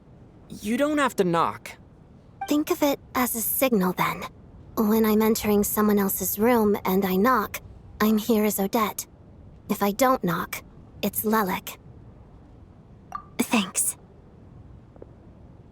So, why did you come to find me? Is there something I can help with? Vodyanitsa said you knew about my secret identity from the start. But when everyone was discussing who Lelik could be, you were worried that revealing what you knew would be unfair to me, so you kept it to yourself, right? Yes, I'm extremely grateful for that. It's nothing. I mean, you didn't hold what happened with Signora against me, so I should thank you for that as well. Actually, there's something else as well. I found myself in a situation similar to the one you were in when you helped conceal my identity. So I thought I'd come and ask you for advice. It's about Mitya. Before all of this, the last time I saw him, he was dead. As I'm sure you know, my goal as Lelik was to stop Project Stuja. Well, when I found out the tech lead for the experiment behind Project Stuja was Mitya, I immediately started planning to track him down and threaten him to back out.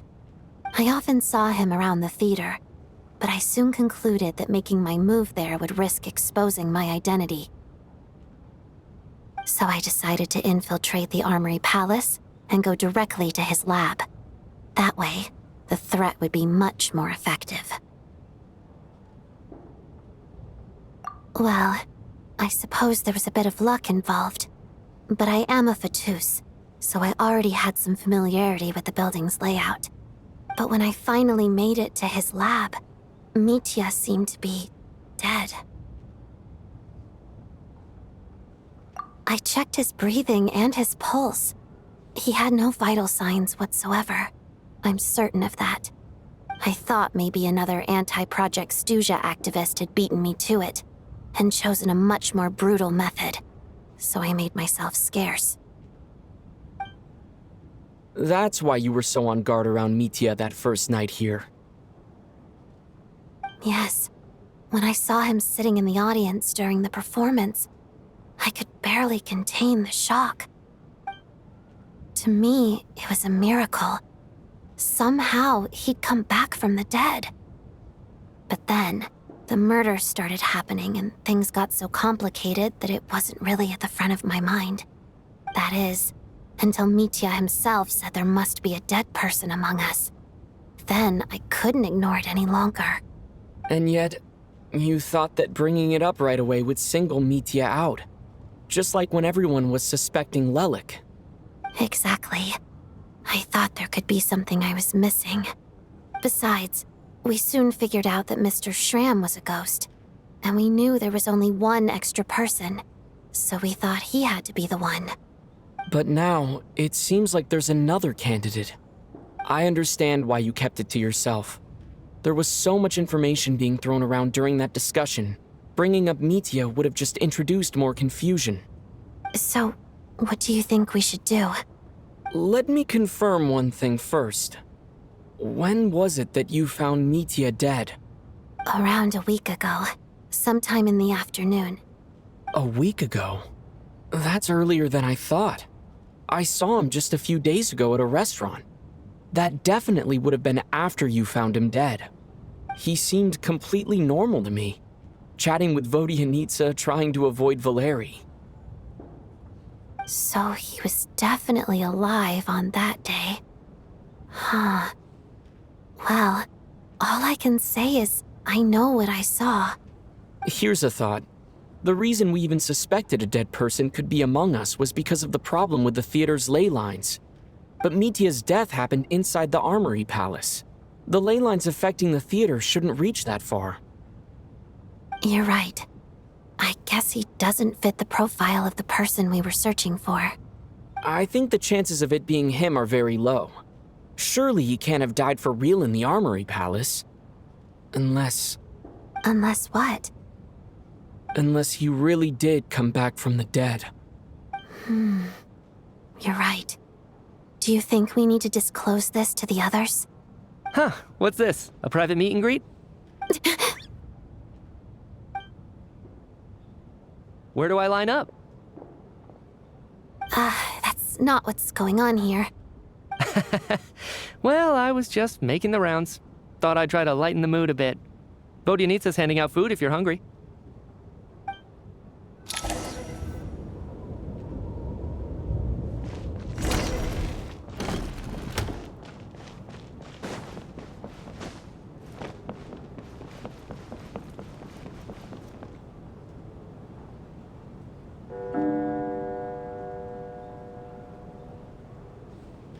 What is going on with this storm? Could it be connected to that monster that just arrived in Snezhnaya? I almost hope it is. Her Majesty the Tsaritsa left to vanquish that beast herself. We just need to wait for her triumphant return. Do you think people still feel the cold after they die? I'm wondering about Shram. Oh, maybe we should have given him a coat before he went out there. Death itself is cold, isn't it? I'm sure the storm will embrace him. Well, I hope he has a safe journey. I'm going to miss him, I think. It's not like we can blame him for Rampana and Kulish's deaths. Thinking back on it, we barely made it out alive ourselves. Once we get out of here, how are we going to explain what happened to their families?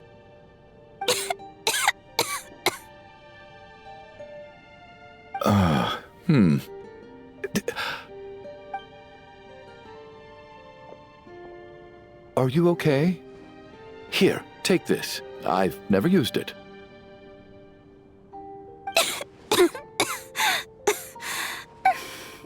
Thanks.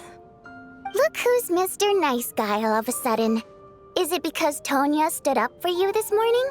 At least you know how to return a favor.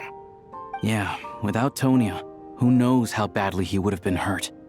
I told you already, I never intended to resort to violence. Duh, bunch of rascals. Little girl? I was rather surprised when you spoke up for me this morning. I didn't think I had many admirers here, so, thank you. Oh, no need to thank me. I said some bad stuff about you too. I've been, too embarrassed to admit it, but, you remind me a lot of my daughter. So kind to everyone, but never lets her old man off the hook. Unless my wife and I are having a fight, then she's always on my side. Especially when she was little. Every time I took her out...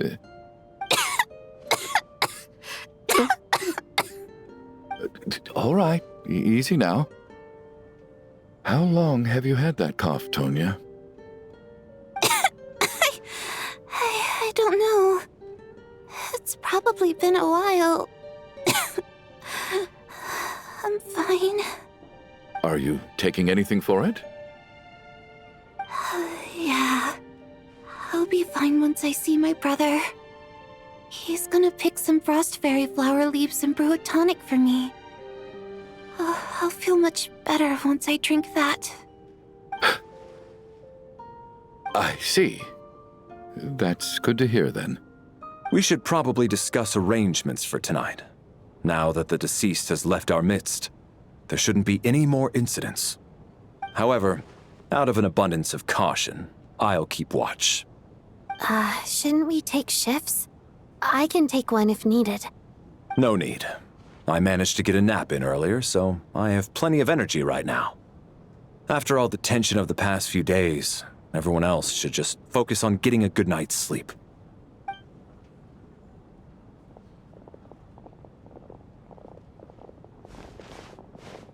What a long day. This whole situation turned out to be way more complicated than I expected. But Valeri's right. I should just try to calm down and get some rest. The last thing I want is to give myself nightmares.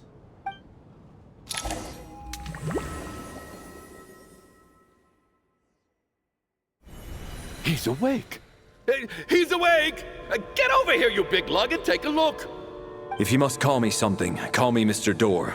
The Black Mist is coming. You need to go. Are you all right? Can you walk? We just got attacked by monsters on our way up. That Mr. Door fellow protected us. He just seemed to come out of nowhere. Not much of a talker, but when it comes to taking down monsters, that man doesn't hold back. Curses! The Black Mist is catching up to us. We need to keep going. Mr. Door, I don't believe I've ever seen you around here before. Why is that? There's no need to try to get to know me. I'm just Mr. Door. I have to find the door that belongs to me. Oh, well, anyway, we're lucky to have you here. Thanks for saving us earlier. No need to thank me. This is where my duty lies. Mr. Door! Get rid of them! I can just push these ones off.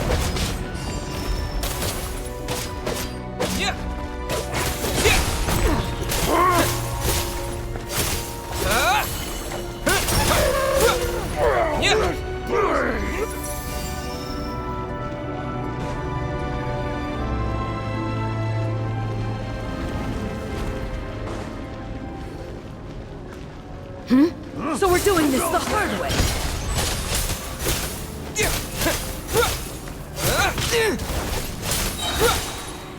Fighting frog! Oh, remarkable work, Mr. Door. If I had your muscles, I'd do the same.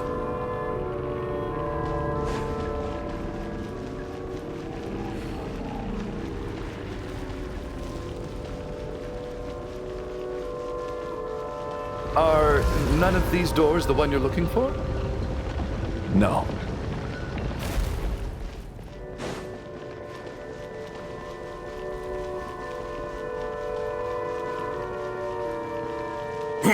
Cryostorm!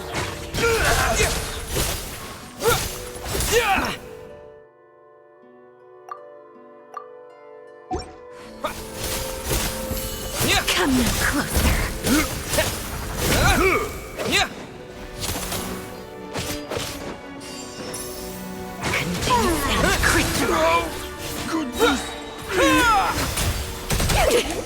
Impossible. I'm so exhausted. And the Black Mist is still rising. Oh. Wait, look! There's more monsters down there. Are they coming from within the Black Mist? No, no! They're gaining on us! Quick, keep going, or they'll be at our heels any second!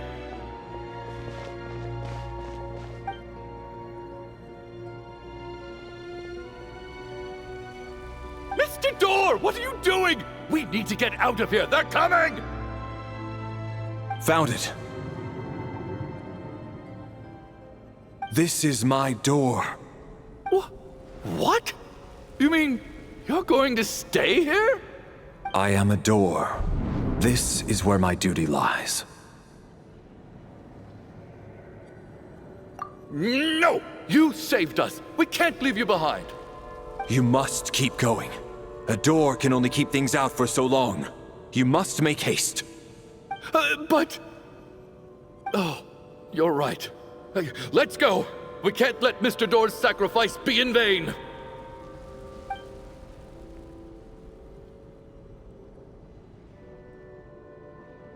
The black mist isn't moving anymore.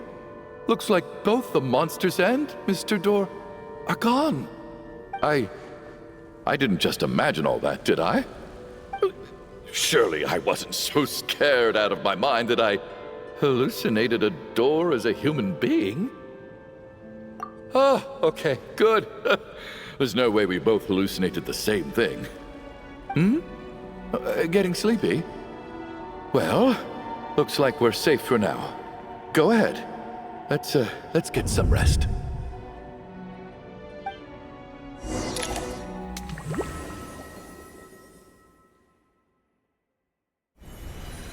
What time is it? Is it morning? I think I had a nightmare. I guess everyone's still asleep?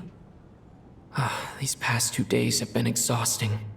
Valeri's keeping watch though, so he's probably the only one awake. Valeriy?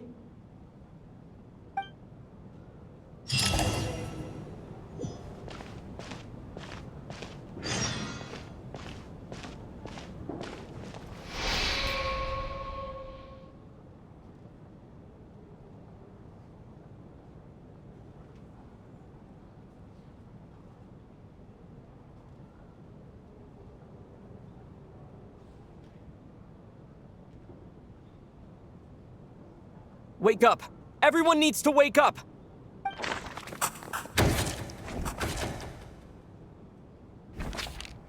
Just like the last 2 nights. No clear cause of death.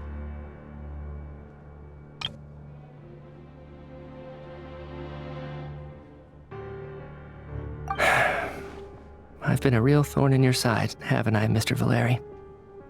Now you can rest in peace. But for me, life will be all the duller for not having to run away from you, my friend. How's Tonya? Is she okay? I just checked on her, and it doesn't seem like anything serious.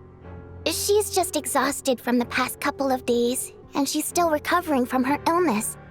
We should let her sleep a bit longer.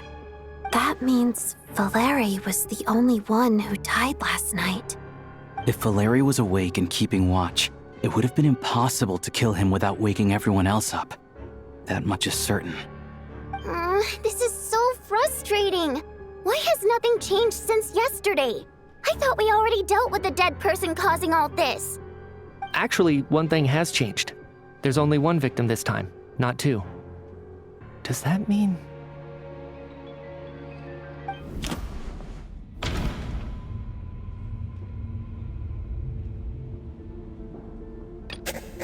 But Mr. Schramm was already deceased to start with. That doesn't seem very likely. Can a death at night even be defended against? This logic seems baseless to me. No similar cases have ever been confirmed, so this theory doesn't seem to hold up. After the deceased Schramm left, there was 1 less victim last night. That more or less tracks. It's a reasonable conclusion, considering the only variable that changed.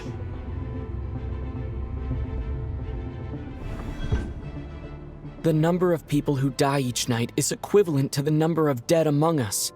That's your theory, right? Exactly. We identified Mr. Schramm, and the night after he left, the death toll dropped from 2 to 1. By that logic, there must be 1 more dead person left among us. Another one? But there was only 1 person unaccounted for in the ticket checks, right? The head count should match up now. Having an extra person was definitely a cause for alarm, but being 1 person short isn't nearly as unusual. Someone could have left in the middle of the show, or made it out before the storm hit. 1 more dead person among us. If Mitya's theory is right, then what Odette told me seems a lot more relevant. It's just, at the time, we had no reason to think there was more than one dead person. If only we'd taken it more seriously as a possibility, maybe this could have been avoided. I'm sorry. This is my fault. I had information that could have been helpful, but I held back. I should have brought it up right away. I'm partly to blame as well. I was too quick to dismiss Odette's concerns. What is this about? What have you two been getting up to behind my back? Sounds like there's some big news you've been keeping from the rest of us. Well, we're all ears.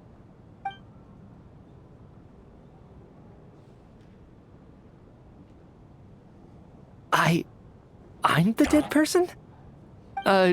Wow, that's certainly news to me. Odette and I talked about it yesterday, but we thought it just wasn't possible, so we left it at that. Yeah, I don't blame you. If I'd been there, I probably would have reached the same conclusion. It just sounds too unbelievable. Let me just try and verify this.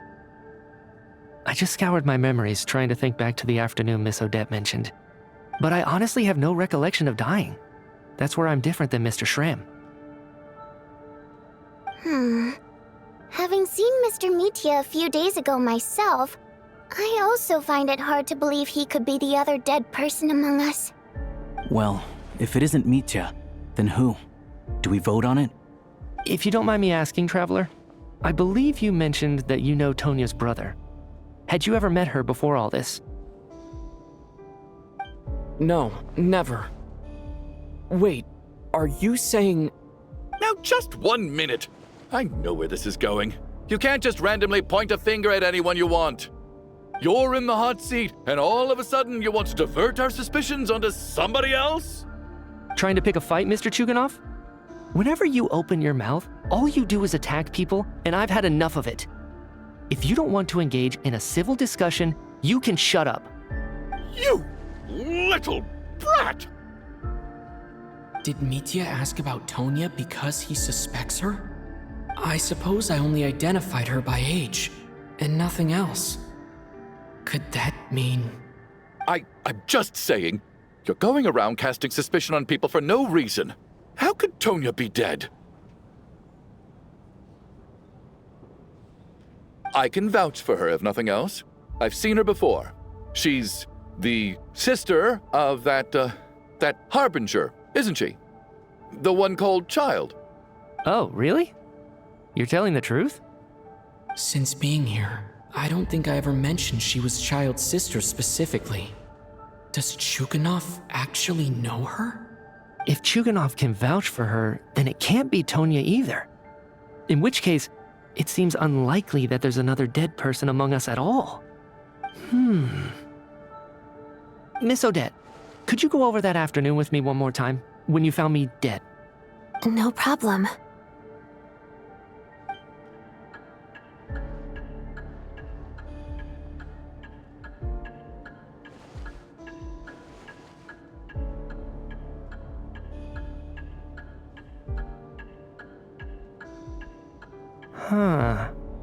No matter how hard I try, I just can't remember anything about dying. But I do remember something else. Miss Vodyanitsa, during our last meal together, I told you how some of the researchers were suffering from temporary memory loss. Do you remember that? Oh, yeah. You said it was hindering the progress of your experiments. You thought they were just under too much stress or something. Right. And even though I don't remember dying that day, I'm pretty sure I experienced something like amnesia. Some of my memories from that afternoon are missing. Are you suggesting you're missing the memory of your... Of course. How am I only just realizing this? Humans aren't necessarily aware of their own death. You mean being silently assassinated, or dying in your sleep? Situations like that? The researcher's amnesia. Suddenly it all makes sense. I must thank you, Odette.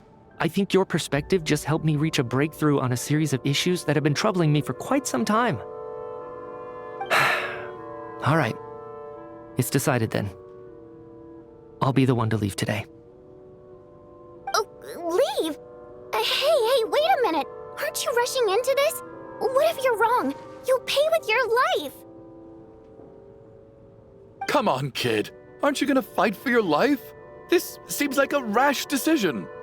I have other reasons beyond what's been discussed. In fact, thinking back, I remember during Miss Odette's performance, while I was sitting in the audience stalls, a brilliant new idea for my research popped into my mind. But then, my train of thought suddenly cut off. I can't remember it now at all, and I didn't take any notes. I guess that must be another instance of temporary amnesia. No. Hold on. I see where you're going with this.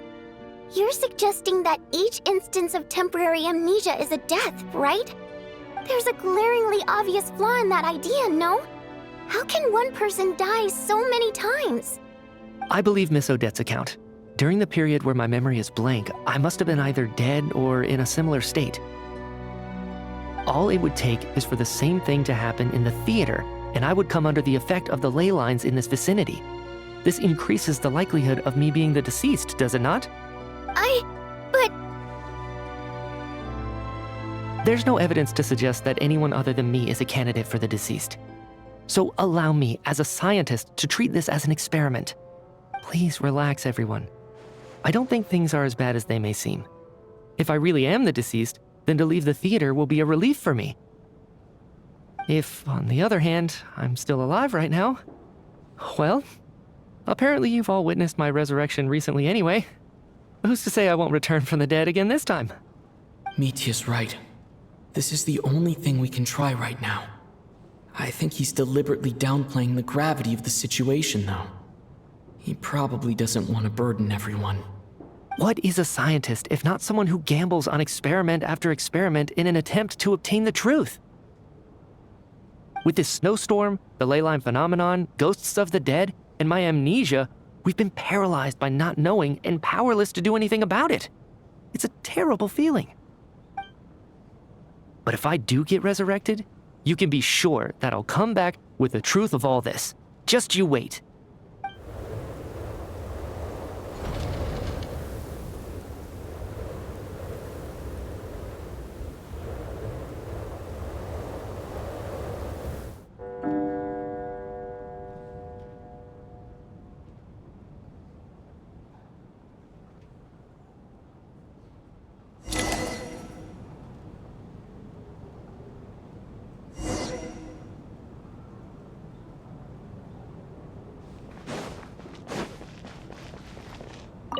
Oh, that valeriy guy was packing even more muscle than I thought. I can't believe how heavy he was. Hauling him over there nearly killed me. Oh, curse this confounded snowstorm. Go bother some other poor souls instead.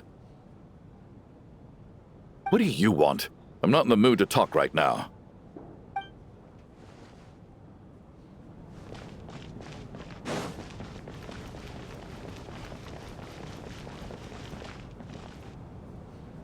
Poor Mr. Mitya. I didn't even get to see him one last time. Maybe it's a good thing that you weren't there to see it. It was a hard thing to watch. I hate goodbyes. Why does it feel like everyone around me is slowly disappearing? Not just in here, I mean. In the outside world, too. Maybe it's the realization that, at the end of life, everyone has to face it alone. Come to think of it, the main reason we're still alive right now is pure luck. Each morning here, for every one of us, there's the chance that we might not wake up. You could take it a step further and say that the same is true outside, too. Who can never be 100% sure when they drift off to sleep that they'll open their eyes again in the morning? If I make it out of here, I'm going to cherish every moment that I'm awake and live without any regrets. Without regrets. I feel like a strange sense of anxiety has been quietly growing inside me over the last 2 days.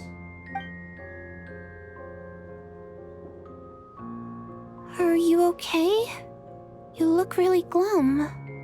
If something's bugging you, let's talk about it. There's only a few of us left here now. After everything we've been through, what's the point in keeping things bottled up? I have a travel companion named Paimon. Alyosha and Odette have met her before. She's been feeling unwell recently. You're worried about her, aren't you? That makes sense. We've been trapped in here for days. To be honest, I used to feel like I was just a spectator in this world, watching everything that happens from the sidelines. Maybe it's because I'm a descender. A descender? But with Paimon by my side, over time, I slowly felt my connection to this world growing stronger. She loves eating, sleeping, and having fun, but she's also a great guide.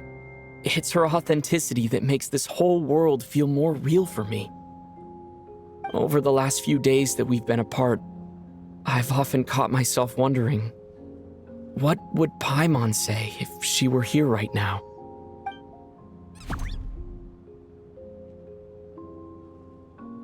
But by the time I snap out of it, the conversation has already moved on, and I'm still in my own little world. I'm trying to overcome this sense of detachment, but I really miss Paimon. I guess, in a way, she means the whole world to me. I bet she misses you when you're not there as well. Maybe you're her entire world too. I don't know if this will make you feel any better, but back when the water imps left Snezhnograd in droves, I also felt like the whole world was suddenly empty. I could be surrounded by people all smiling and having fun, and still feel completely separate from it. So, I totally understand how you feel. Later on, I started to think, maybe accepting the fact that our loved ones won't always be with us is something that takes a lifetime. All we can do is cherish their companionship from moment to moment. So, once we get out of here, you better hurry back to our side as fast as you can. You can't let your story end in regret. That's the trope I hate the most. Thank you. That's exactly what I needed to hear. But vodyanitsa, if you hate goodbyes too, why didn't you leave with your people? That's just the choice I made. I used to regret it, but I don't anymore. Like I said before, singing is a water imp's primary mode of expression. It's how we convey our emotions. Our songs have echoed through this theater for hundreds of years, each one a story pieced together through moments of joy and sorrow. But does a story exist without someone to read it? To me, the answer is no. So I made the choice to stay. That way, there would still be someone left to sing these songs and listen to their stories. Otherwise, they could have been lost forever. Could you teach me how to understand your people's songs sometime? I want to be able to truly hear them, like Mr. Shram. A fan after my own heart. Thank you, Tonya. How about I sing something for you, and you tell me what you hear? Okay, I'll do my best.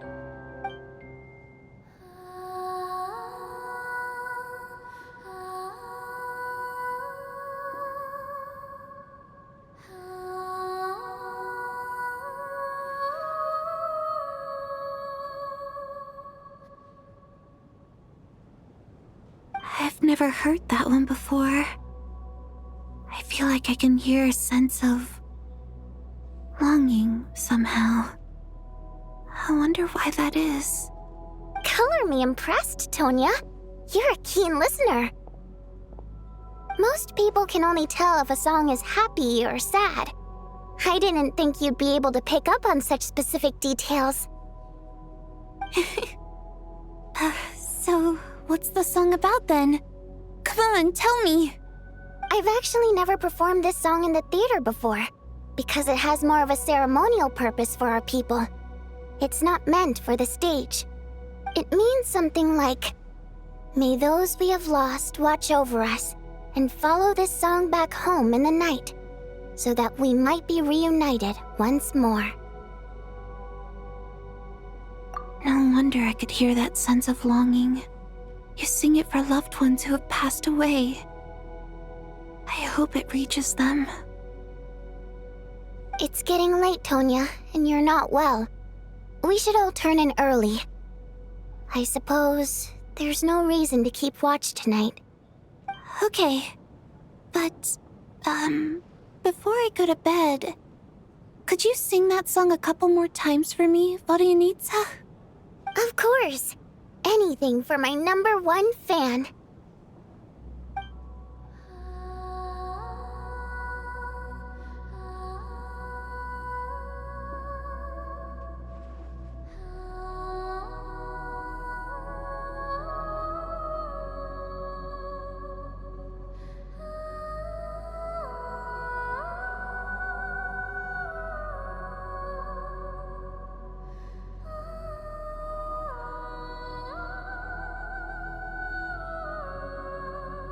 Once I get out of here, I definitely don't plan on ever coming back. But I guess that means I'll never get to hear Vodyanitsa sing again. That's a sad thought. Before I fall asleep, I should cherish this moment of companionship while it lasts.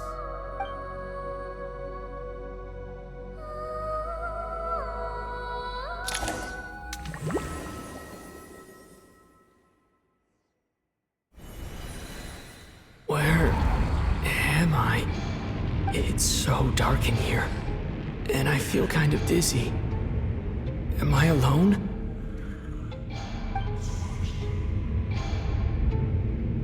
Huh? What was that noise?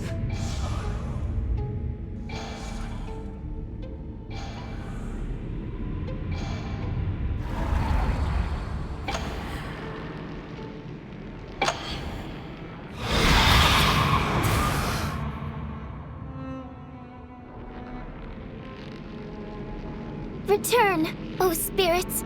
Fulfill your oath of protection.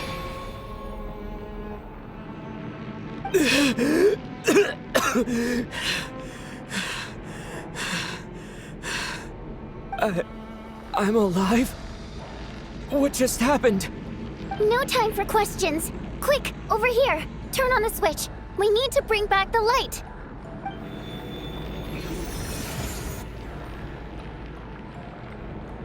All right, we're safe. The spirit just now is called Night Prayer. The light subdues her, but she'll attack without a second thought in the dark. Sort of. I know it's hard, but you can't let this place go dark, or she'll kill you again. Yep. Luckily, I was here to resurrect you. Otherwise, that'd have been a real bummer. A bit more than a bummer, I'd say. Wait, so you have the ability to resurrect people? Sure I do. I'm your guardian spirit after all. I specialize in soul recall. Oh, it's nice to meet you, by the way. Thanks. It's nice to meet you too. All right, there's no time to waste. The black mist is already catching up. We need to avoid it and Night Prayer at all costs. Come on, let's go. We need to reach the next switch before the place gets too dark. If we bring the light back, Night Prayer won't be able to get to us.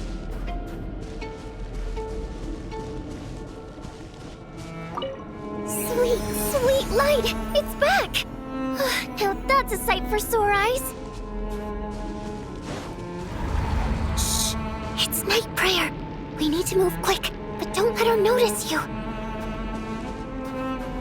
Look out!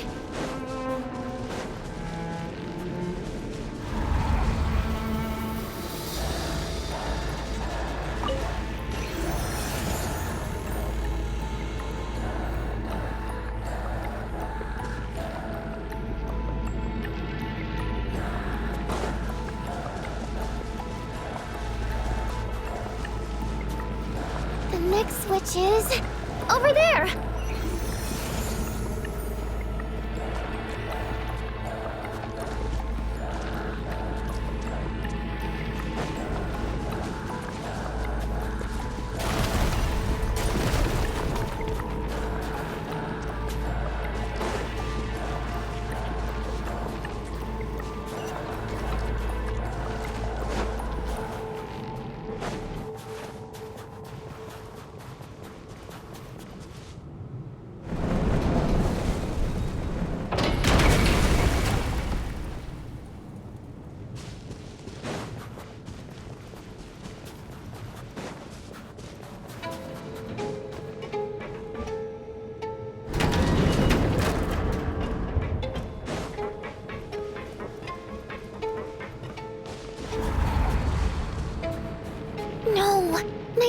is here too.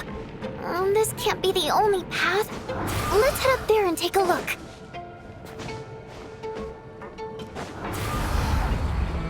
The switch is just up ahead. Hurry!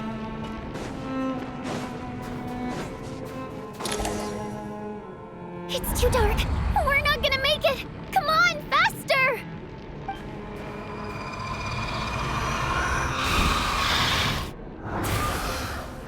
Traveler! I won't let you die like this. Not on my watch.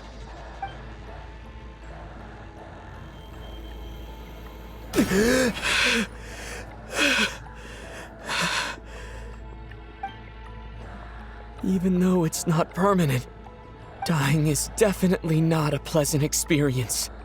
Great. You're back. Yeah, thanks to you. Time for you to get out of here. Quick, before the light runs out. What about you? You're not coming with me? I can't. I've already been used up. A guardian spirit's skills are finite. I can only resurrect someone so many times. I might not look any different, but my essence has been exhausted. Now, I will slowly start to fade away. I can go no further.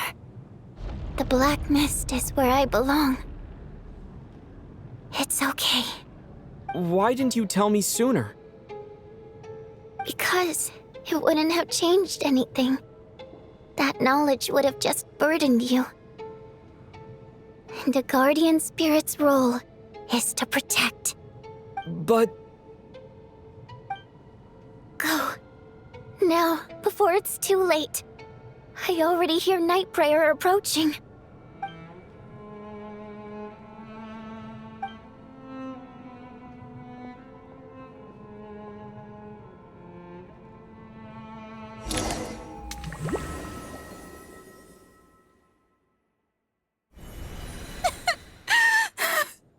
Vodyanitsa!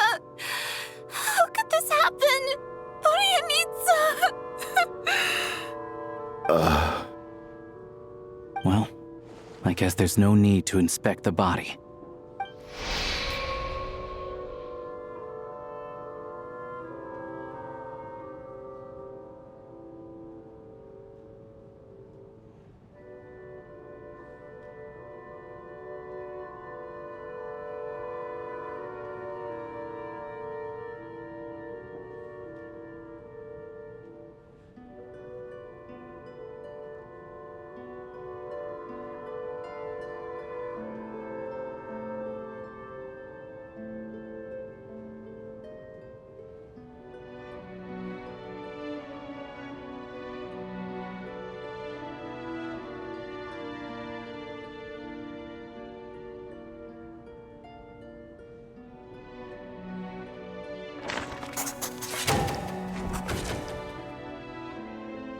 This wasn't supposed to happen.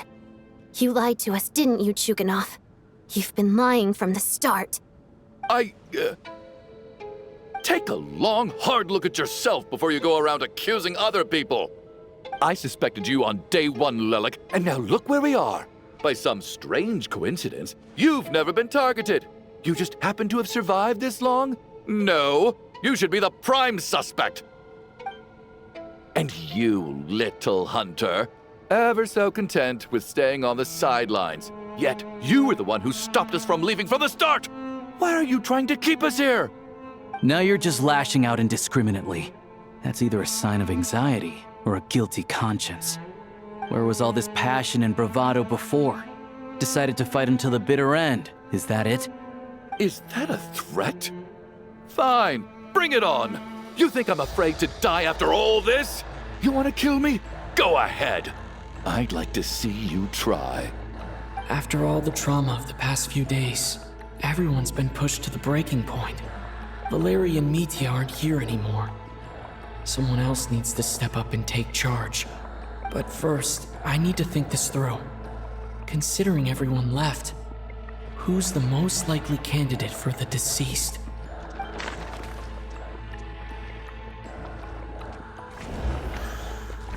He's arguably the first friend we made after arriving in Snezhnaya. While he works at the theater, we've also met him outside of it. So he can't be the deceased. She's been recently active as Lelik, so she's unlikely to be the deceased.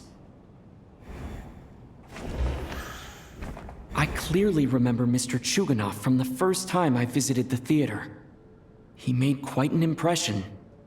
That was just a few days ago, so he's unlikely to be the deceased. My memories are perfectly coherent. Even after racking my brain, I can't recall any scenes of my own death.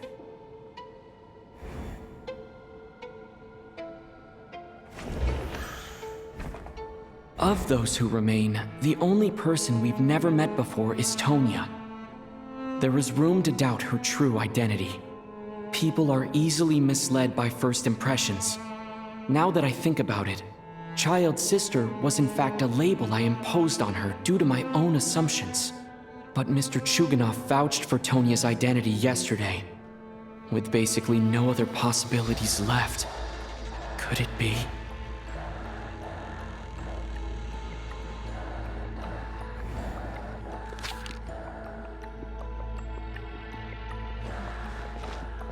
Tonya, how's Tusser been lately? Tusser? Your brother Ajax must have mentioned me in his letters home, right? Did he say anything about a blonde traveler? No. And my brother's name is Razik, not Ajax. Chuganov, looks like it's your turn to do some explaining. Yesterday, you said you could vouch for Tonya. Why did you give us a false testimony? I knew you were behind this, Chuganov. You've been lying through your teeth from the start. Everything about you is fake, down to the wife and daughter you're always talking about. Your entire family man persona is a charade, isn't it? That night, when I infiltrated your place as Lelik, I noticed you were home alone. Didn't think much of it at the time. Just thought everyone else was out. But thinking back on it now, that doesn't seem very likely. My guess is, you live alone, don't you? Even that was a lie? But why would he lie about having a family? Oh! Curses! Oh, why is there no end to this blasted snowstorm? If it would just stop! If it would just stop. I think I remember now. I know how I ended up here. It feels like a distant memory. But at the same time, it's just like it was yesterday. The reason I'm always coughing is because I got sick with frostbite. The locals usually call it the snow cough. It's not a very common illness. It's partly genetic and partly caused by the cold climate, but it can be fatal.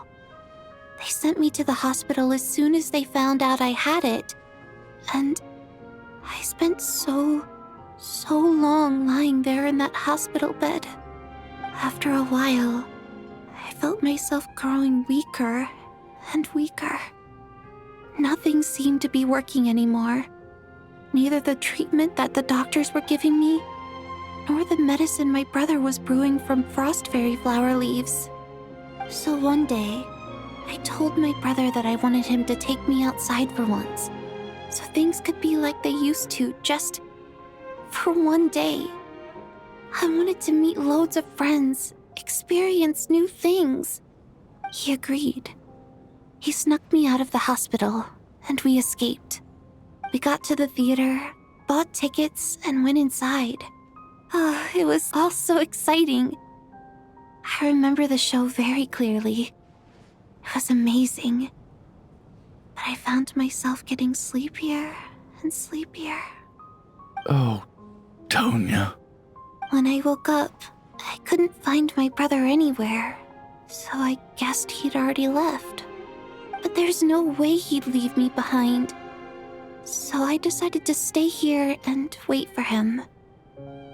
At the time, I figured he'd probably gone to brew some more medicine for me, I was planning to chew him out for abandoning me when he got back.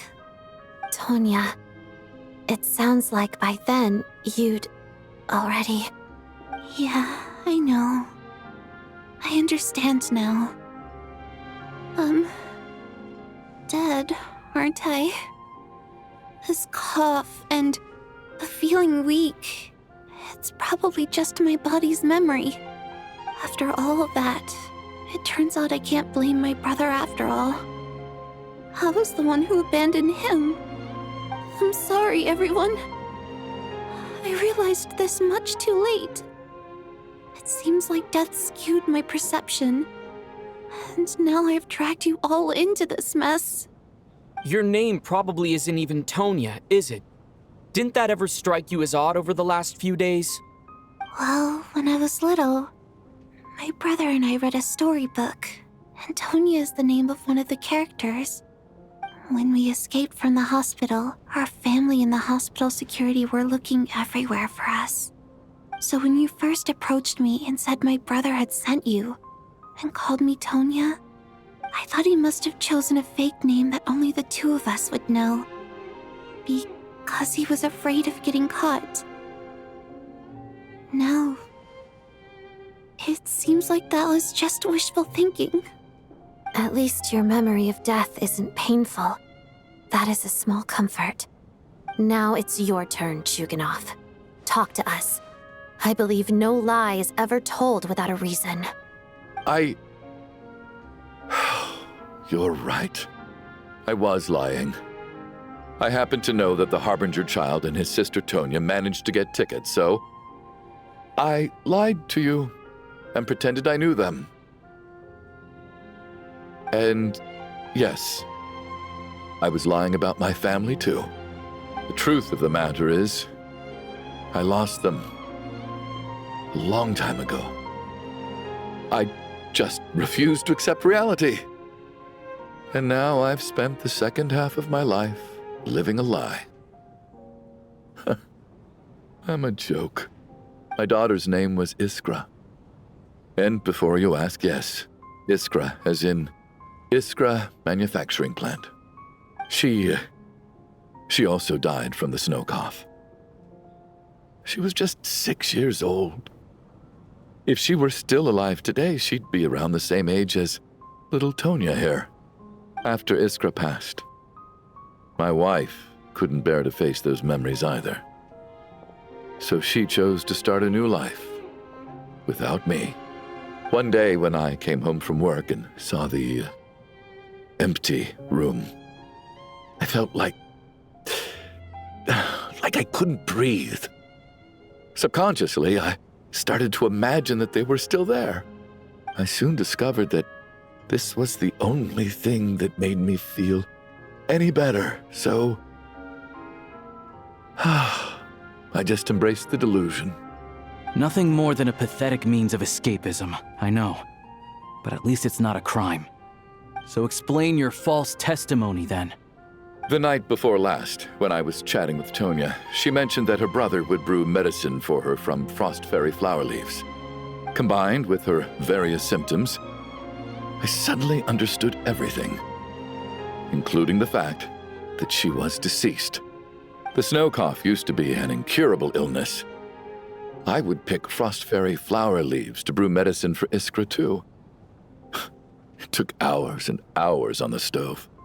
But the year after my daughter passed away, the jester of the Fatui announced that a cure for frost blight, also known as the snow cough, had finally been developed. It turned out that all previous treatments were completely ineffective. No better than random concoctions. That was the final straw for me. I just couldn't take it anymore. Just one more year. One more year, and everything would have been okay. So, more than anyone, I know full well that in this day and age, no one in their right mind would still be using frost flower leaves to brew medicine for the snow cough. Poor Miss Tonya, therefore, had to have been from an era when snow cough was still a terminal illness. So, you projected your daughter onto her? Even though you knew she was one of the dead? That doesn't make any sense. You knew she was already dead. What did you hope to achieve by protecting her? I just don't believe in your crackpot theories, nor do I approve of your actions. How can you just declare a living person dead and throw them out into that snowstorm? Mitya's gone. My good buddy Shram's gone. And now it's Tonya's turn, isn't it? The others I can make my peace with, but little Miss Tonya, here she is, standing right in front of us, alive and breathing, and fighting her own battles. Yet you're quite happy to say she's dead? I just want her to live. Once this snowstorm is over, the very moment it stops, I'm going to march out that door and find someone who can fetch the very best medicine for her snow cough. I'll be damned if I'm gonna let you cast her out into the snowstorm before I have the chance to cure her. Not again! Not this time! Not when the cure is right within our grasp! I'd never be able to forgive myself. Mr. Chuganov, stop. I can't let you do this. Tonya. By the sounds of it, you've known I was dead since the night before last, right? I really liked Mr. Valeriy, Mr. Mitya, and Miss Vodyanitsa. And now they're all dead because of me. I'm not happy about that. The reality is, you've been trying to fight your own demons through me. But all you've really done is trap me inside your delusion along with you. No! Listen to me. I want to save you. I do! Well, at this point, I'm quite sure that I'm dead. I don't need to be saved. The time I got to spend with all of you is more than enough for me. Despite all the bad things that kept happening, I got to meet so many interesting people and spend so many days and nights by your side. Since the day I escaped that hospital until now, this has been an adventure I never even dared to dream of. I'm very fond of you all. If it were only possible, I'd trade my soul to bring back the ones who died. If it meant things didn't have to end like this. And that's why I'm not fond of you at all, Mr. Chuganov. I'm sorry. It's them that you owe an apology to, sir. Not me. Well then, I suppose this is it. It's time for my adventure to end. I've caused enough trouble. You're leaving already? It's still early. Don't you want to stay a little longer? No thank you. Oh, and by the way, my name is Patoshka. It was nice meeting you all. Feels strange that we're only being properly introduced now that it's time to say goodbye. Patoshka.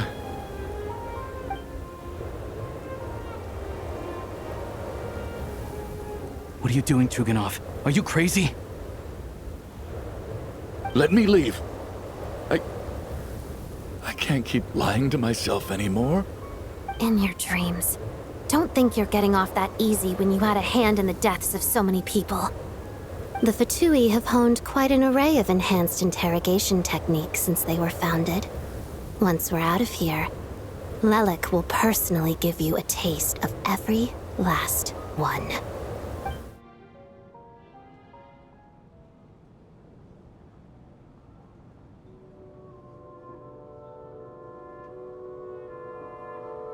I think we should leave. I doubt this snowstorm is ever going to stop. For all we know, this storm might have destroyed all of Snezhnaya by now. Maybe even the whole world.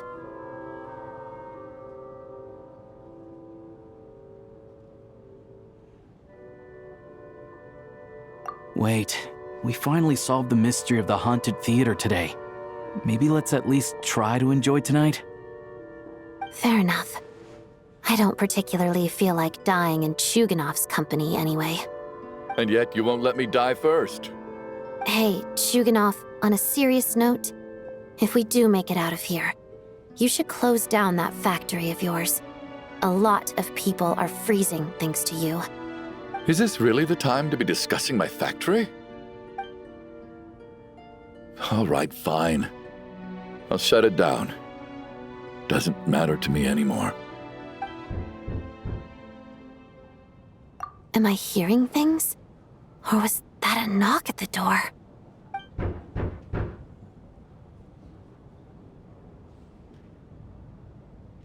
There it is again. But I don't understand. The snowstorm hasn't stopped, has it? Should we open the door?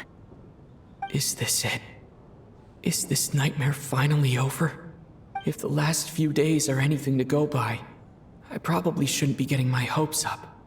Whatever lies beyond that door at this moment. It could be something even more terrifying than everything we've been through so far.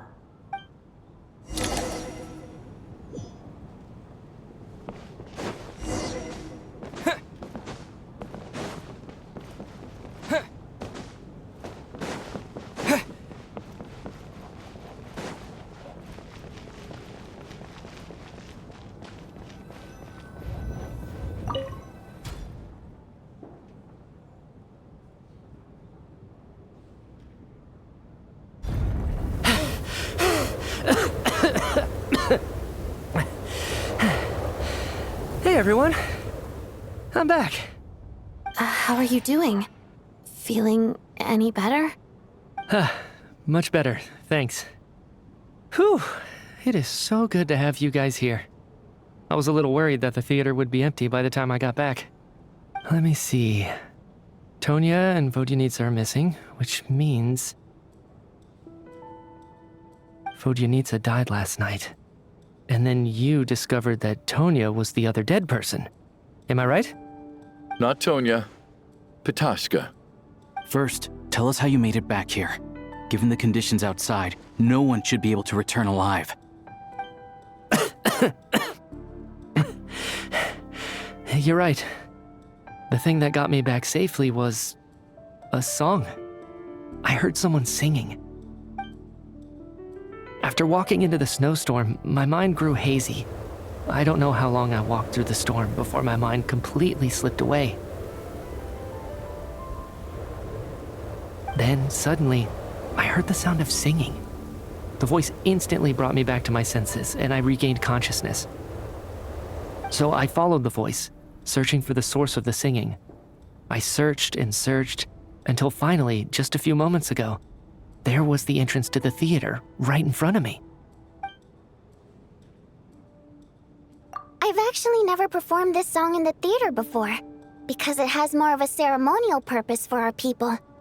It's not meant for the stage. It means something like, "May those we have lost watch over us, and follow this song back home in the night, so that we might be reunited once more." That must have been Vodyanitsa's requiem. Who knew it actually worked? That song is meant to guide the souls of the dead. Mitya, that must mean that you... Huh. No kidding. Seemed like I guessed right then. This is what I've been so desperate to tell you about. When I first stepped out of the theater, I was still quite lucid. My memory of it is still pretty intact. I remember the outside world being completely different than what I'd expected. It was like this was a world where only the snowstorm existed. There wasn't a trace of any humans or buildings ever having been there. I don't know how else to describe it, except to say that it just didn't seem like the real world. And as for the requiem, if I was guided here by Vodyanitsa's song, it can only mean that I must already be dead. And this is my soul, not my body. But I didn't experience a clear moment of death while I was out there. Nor do I feel any different now than before I walked into the snowstorm. You don't seem any different to me either. In fact, this is something I've been wondering about for a while now. If souls aren't physical, shouldn't they lack tangible form? Both Shram and Pitashka were clearly deceased, and yet their souls didn't look or feel like ghosts at all. They were visible, tangible. No different than you or me. This raises a truly terrible thought. Is that really what Mitya is suggesting?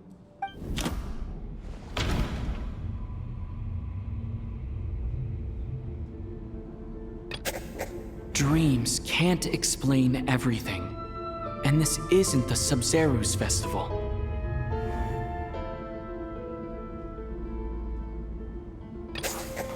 Mitya's soul was summoned back by the Requiem, confirming that he is indeed already dead. And yet, he looks no different from us.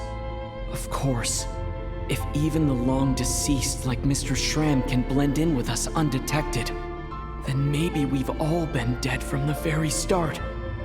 And all of us are now souls wandering the theater.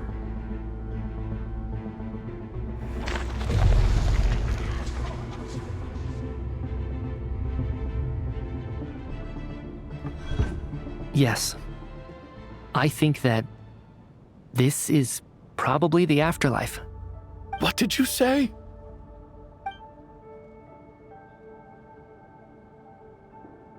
You heard me. We died in the theater. All of us did.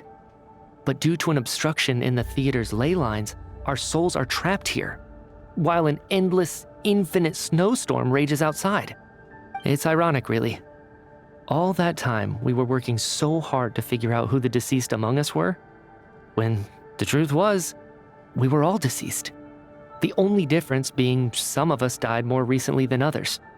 Do you remember that note, "Death is near"? Seems like we misunderstood what it meant after all. Death was nearer than we wanted to think all along. The note simply meant that all of us were already dead. So all our attempts to survive, our search for the deceased, it was all for nothing? Hard to say. At the very least, we hoped 2 lost souls find clarity and go to where they belong. The presence of those 2 is probably what caused our souls to be drawn in by the ley lines. In which case, the deaths we've awoken to over the past few days were just souls returning to the ley lines for good. If what you're saying is true, doesn't that make us the lost souls now? Huh, no wonder. This afternoon, when I was moving Vodyanitsa's body, I noticed that the other bodies in the room hadn't decayed one bit after all these days. That's further proof that those aren't physical bodies at all, but merely our shells here in the afterlife. Am I really dead? This doesn't feel real to me at all. No, that's impossible. This cannot be how it all ends. I still find it hard to believe that all of us are dead. How exactly did we die in the real world? None of us have any memories of dying, right? Not even knowing how we died is preposterous. Good grief! Surely there has to be some reason. Exactly. It's hard to rest in peace when you don't even know how you died. It gave me lots to think about as I strode out into the snowstorm. I racked my brains trying to remember the cause of my death, the exact moment I died, the root of all of this, right up until my consciousness faded. Wait. Hold on. Right before I lost consciousness, I think I saw something. I can't remember. And I think I lost my notebook and pen. Mitya, your hand. Is that blood on your fingers? Huh? You're right. There's blood on the fingertips of my right hand. Looks like it's already dried. When did that happen? What the? I guess this was what I saw. I must have desperately drawn it in my own blood right before losing consciousness. What's wrong? Do you recognize the symbol? It's Ronova, the ruler of death. Huh? Alyosha, do you still remember that Snezhnayan folktale you told me about? It was about the Grim Reaper. When someone's about to die, he appears as an incarnation of someone familiar to guide their soul into the afterlife. And as soon as you recognize his face, your life is over. I heard a similar tale when I was little. You think the Grim Reaper in this story refers to the ruler of death you mentioned? That's right. In which case, death is near could also mean that the Grim Reaper is here disguised in a familiar form. Death, the deceased, and the Grim Reaper? So it's a triple entendre. When I first saw this note, I thought it contradicted the investigation report. But now it seems like that was the whole intention. So the Grim Reaper deliberately misled us. Then, we started suspecting each other and searched for the deceased while they hid in plain sight. By that logic, the one person most likely to be the Grim Reaper incarnate is...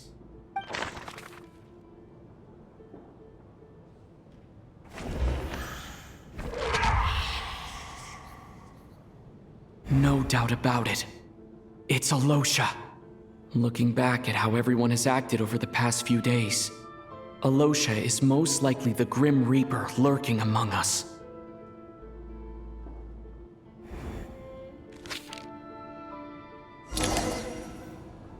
Is it you, Alyosha? You were the first to discover the investigation report, and you had plenty of time to slip the note inside to mislead us. So? Surely you can't suspect me based on that alone.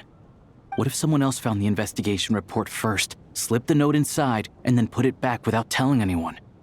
There's no denying it. The note could easily have been slipped in much earlier than it was discovered. That's not all.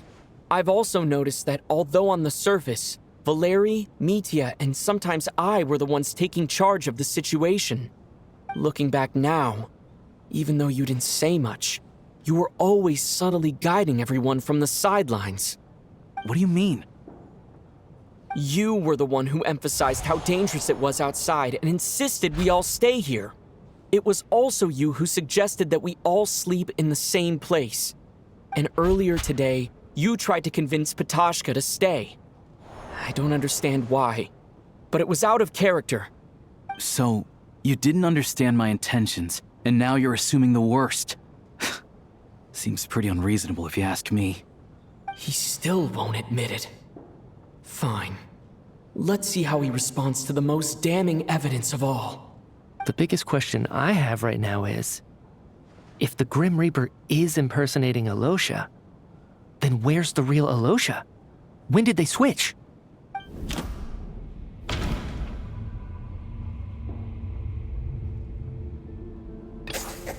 That's right. This was the moment.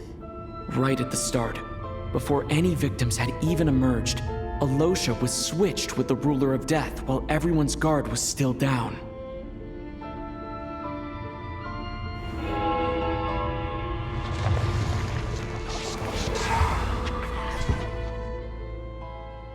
When all this began, right after the performance ended and the snowstorm began to pick up, no one suspected anything unusual. We just assumed we were snowed in. It wasn't until we discovered the bodies the morning after that we realized something out of the ordinary was going on. But it's clear now that the oddities actually started earlier than that, when Dimov walked into the snowstorm and never came back. Right. So Mr. Dimov was the first victim, not Sobolova and Torgov. And if we pinpoint that moment as the beginning of this incident, then one thing becomes clear.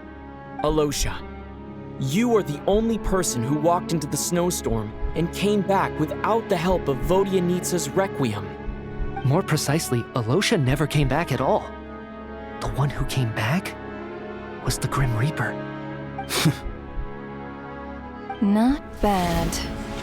Well, since you've backed me into a corner, I suppose there's no point in keeping up the act anymore. Alyosha?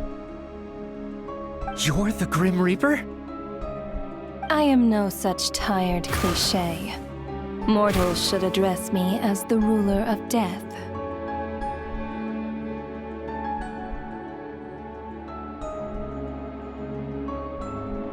Before being wiped out for good, you identified the two deceased, and even sensed my presence. A commendable achievement. Far beyond what I expected. I heard you can ferry souls. Those deaths each night. Were they your doing? Your initial conclusion was correct. Due to the existence of the two deceased, the ley lines yearned to reclaim those long-lost souls. Every night, they devoured an equal number of souls to fill the void. This required no intervention from me. Though, of course, ferrying souls is indeed my authority. Here, take a look.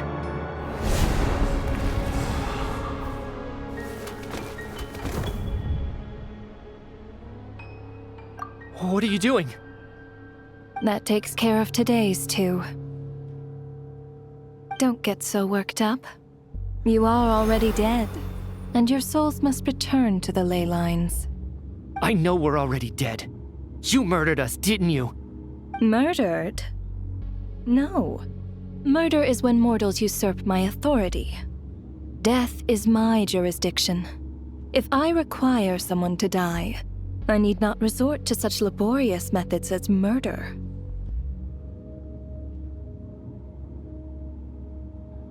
You simply met the criteria to trigger my curse of death. I know about the curse of immortality. So there's another death-related curse too? You cursed us? When? And why would you do such a thing? So often, humans pray to me, begging to know when their death will come and what form it will take. But few people ask why. If you must have an answer, know that death comes simply because one's time has come.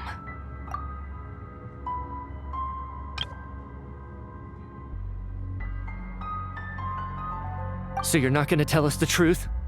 Hold your tongue. By all rights, you shouldn't even be allowed to speak with me. Those angels from the past are to blame for their reckless renovation of the ley lines here. It's made my work on this occasion infuriatingly complicated. Work? So trapping us here, making us watch our friends die, that's just another day at work for you? You clearly have a lot of questions. Fine. As a reward for your remarkable accomplishments over the past few days, I shall answer a few of your inquiries, provided they aren't too unreasonable. After the physical body dies, the soul must return to the ley lines for that person's death to be considered complete. My work encompasses the entire process of death, including, naturally, the guiding of souls into the ley lines, with which you are now so familiar.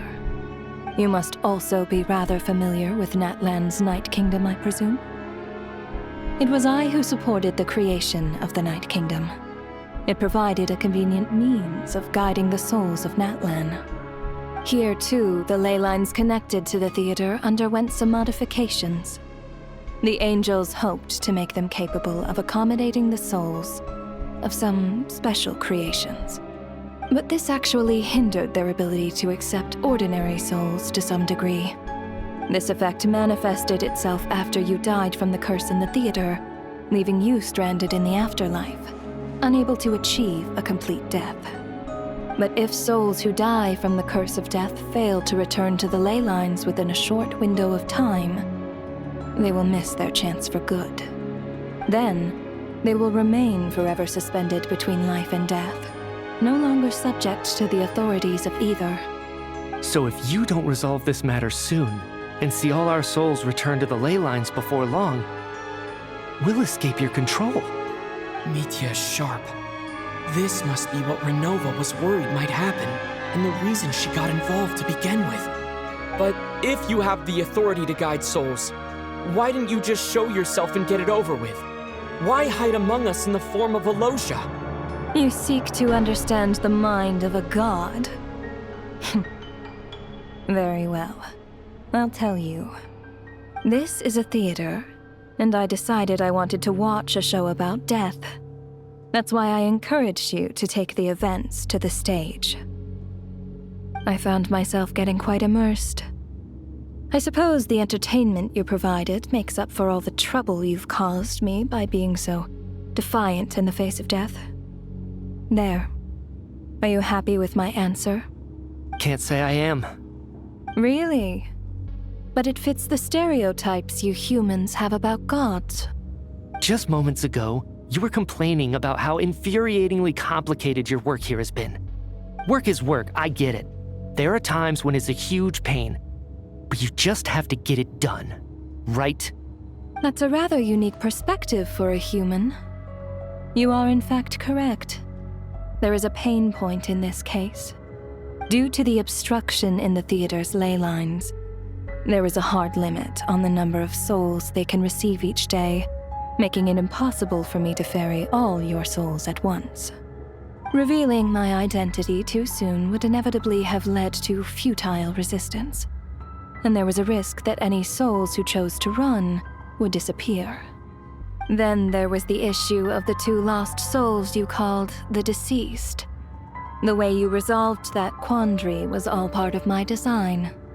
That's what I don't understand. If all of us were souls of the dead, what made their presence among us special? For centuries, they have refused to return to the ley lines, exploiting the issues created by the angel civilization to resist being drawn in. Centuries of obsession accumulated during this process. You may think of this obsession as the resentment of the dead, and in this quantity, it was a bomb that could have detonated at any moment. It reached the point where I could not afford to leave it unchecked. But the only way to fix it was to help them acknowledge their own deaths, make peace with their regrets, and willingly walk into the snowstorm. Only then, with my guidance, could they finally return to the ley lines.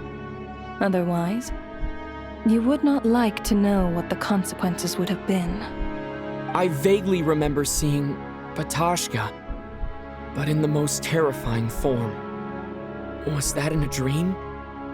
Is that what would have become of her if she hadn't returned to the ley lines? I see your dreams brought you many revelations. So you see, death in fact grants wisdom to mortals. Souls connect to all things in the world and see the chain of cause and effect between them. It's nothing unusual. Anyway, giving psychological counseling to lost souls is not my strong suit. That is more of an angel's role. It was something I could not resolve directly using my authority, so I decided it was easier to leave the bomb defusal to you. Meanwhile, of course, their presence caused the souls of other members of your party to return to the ley lines each night. From where I stand, that was killing 2 birds with 1 stone. As both issues slowly resolved one another without me having to lift a finger, all I had to do was stay close by and keep the situation under control. Then use my authority to wrap things up at the end. And, of course, while I was at it, I thoroughly enjoyed watching this drama, dealing with death from a mortal perspective, play out on the stage. Sounds like you had it all figured out, Grim Reaper. I just did the math. You said there's a hard limit to the number of souls the ley lines here can receive each day. It's 2, isn't it? That much is obvious, even to a fool. It's time to review this whole affair. If the ley lines can only take in 2 people per day, I need to go over the deaths from these past few days again.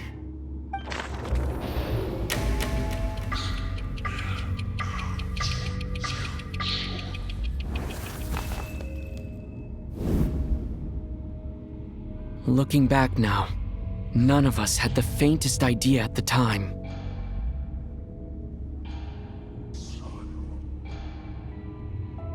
From the moment that staff member named Demoff walked into the snowstorm, the incident had already begun.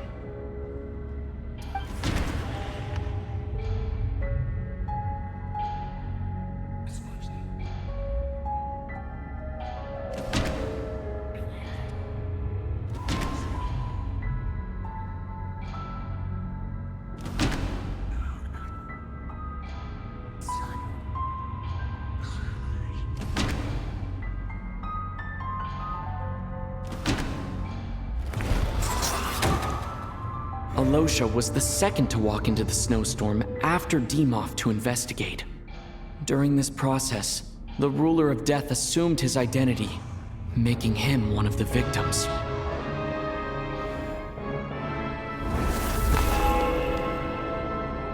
During our first night in the theater, everyone was caught up in the novelty of it all. No one could have expected there would be victims the very next morning.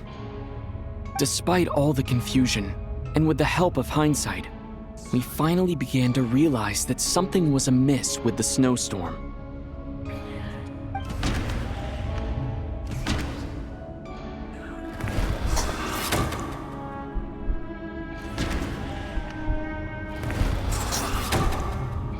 The ley lines devoured Torgov and Sobolova on the first night. At the time, we thought this might be a murder case connected to Lelik.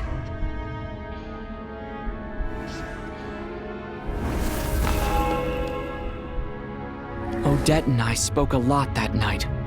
3 people were on watch, but in the morning, we discovered that someone had fallen victim all the same.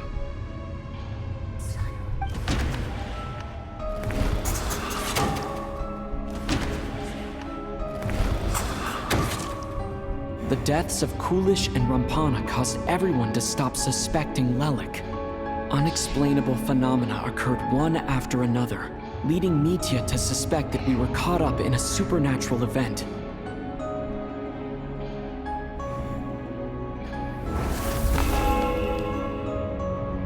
Later, we discovered that there seemed to be an extra person among us, and subsequently discovered the existence of the deceased.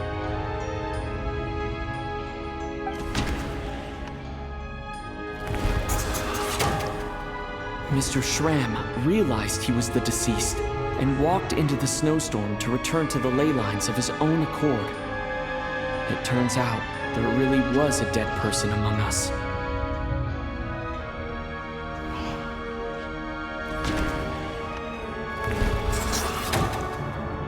We thought it was all over, but Mr. Valeriy's death was a rude awakening for everyone. The ley lines consumed him during the night regardless. A lot happened today. Mr. Valeriy's death led us to discover the connection between the number of deceased and the number of victims during the night.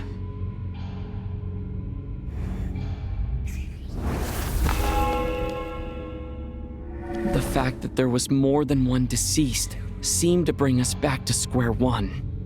Odette revealed some information she had been keeping to herself.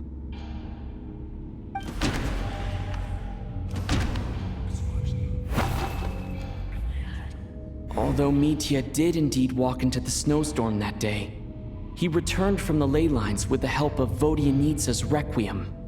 The void in the ley lines hasn't been filled, so let's rule out Mitya for now.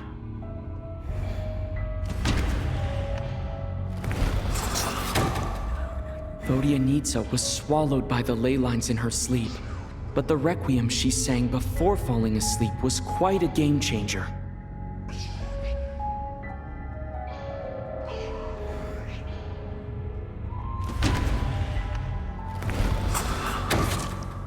As it happened, Patashka filled the void left by Mitya's return from the ley lines by walking into the snowstorm this morning.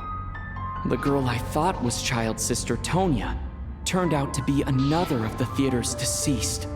Come to think of it, Patashka was about to walk into the snowstorm at that time. And Ronova, unaware that Mitya would return, was concerned that her soul would overflow from the ley lines. That's why she used Alyosha's voice to try and persuade her to stay behind. Looking back, I suppose that was an early slip-up on her part.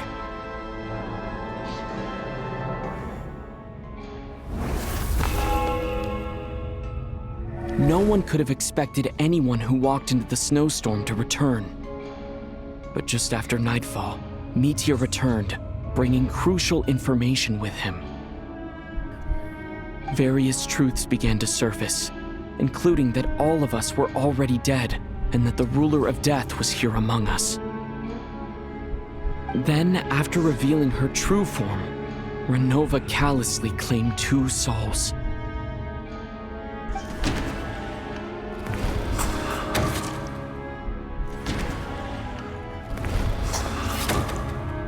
In fact, everyone was already dead by the time we took the photo. And in the days since, we've experienced many more partings in the afterlife. Now, only Mitya and I remain. And the true culprit behind everything still stands before us. In Mitya's eyes, I see the same anger and frustration that I feel.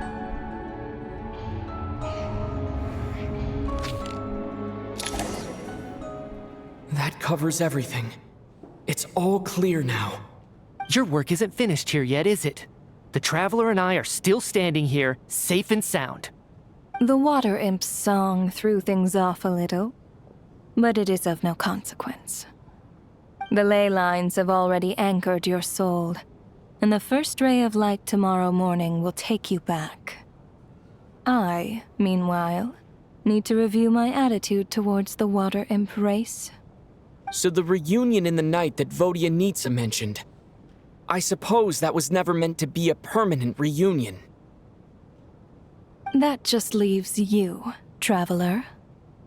My power only allows me to temporarily separate your soul from your body.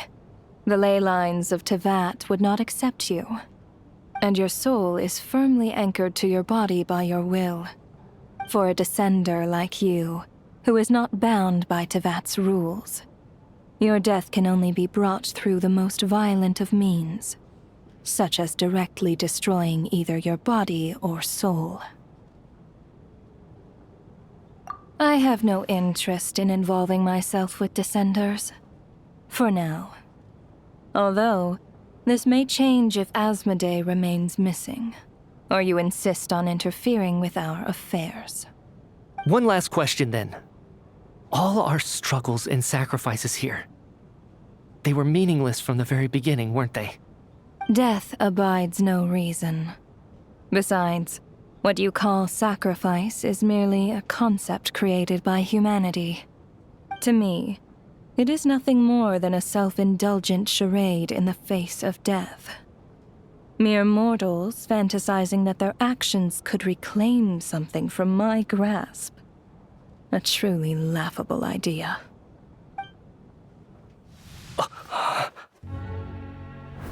Grim Reaper, you really know how to get on my nerves. I'm not here to ingratiate myself with you. I kill merely because your deaths are necessary. Oh, you've made that quite clear. But humans don't take well to being scorned. Not even by the gods.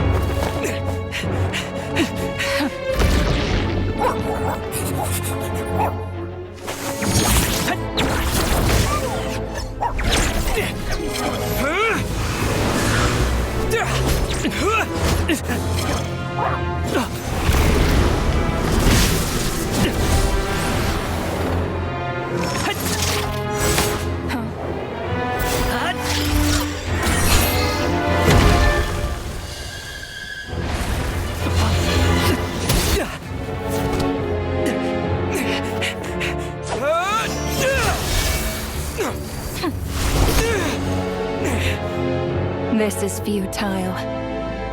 You must know that you are powerless against me in my own domain. I suggest that you save your strength. For what?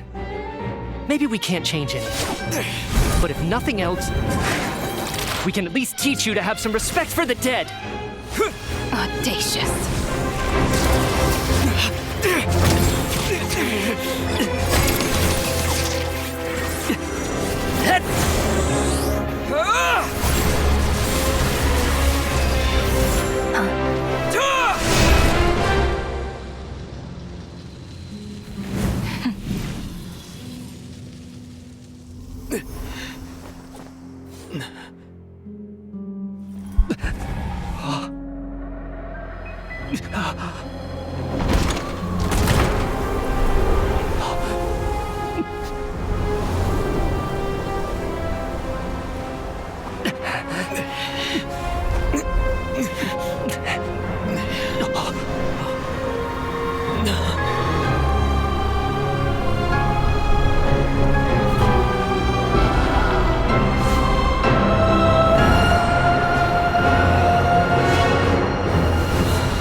How are you holding up, Odette?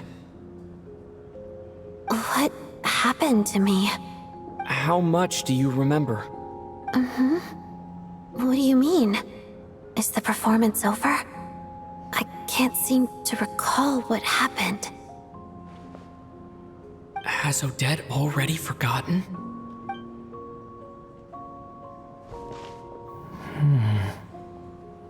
Mitya? Oh, I'm sorry. I guess I spaced out there for a second. Remind me who you are? Don't you remember anything?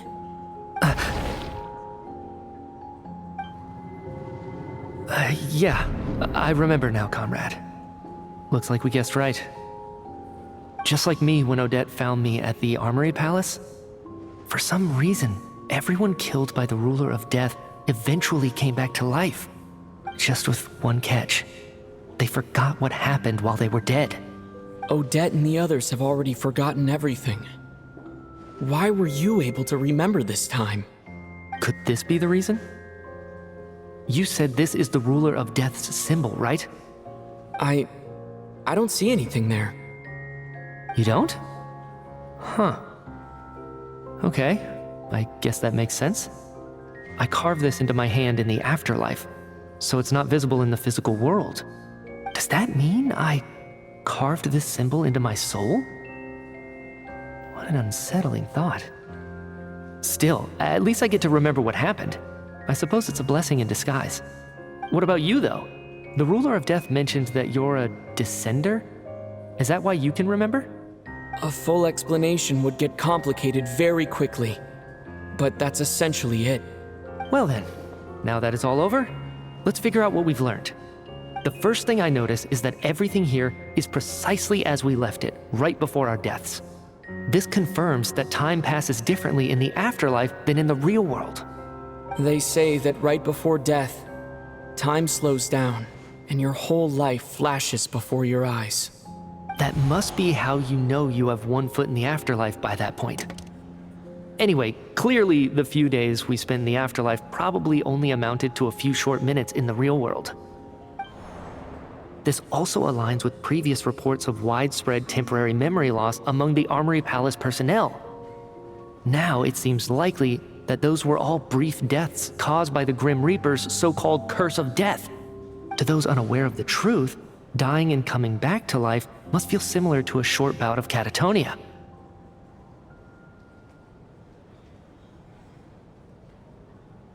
This leaves me with a couple big questions.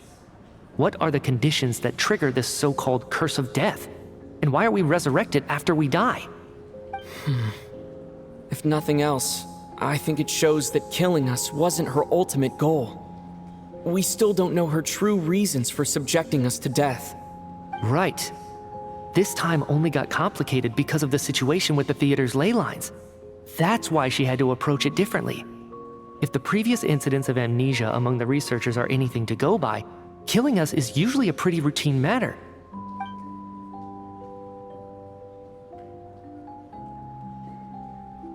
Come to think of it, wasn't I about to note something down before I died? I can't remember what it was, but I think it was something related to my research project. Sorry, Traveler. I'll catch up with you again later. Right now, I have to make a trip back to the Armory Palace. Sir, if I may, no one of your description has ever shown up in my investigations into Mr. Mitya's friends. Yet, you two seem very familiar with each other. Could you perhaps tell me where he was in such a rush to get to? And, by the way, have we ever crossed paths? Forgive the presumptuousness, but I feel a vague and indescribable sense of familiarity about you. I can explain everything. Could you help me gather everyone in the theater in one place?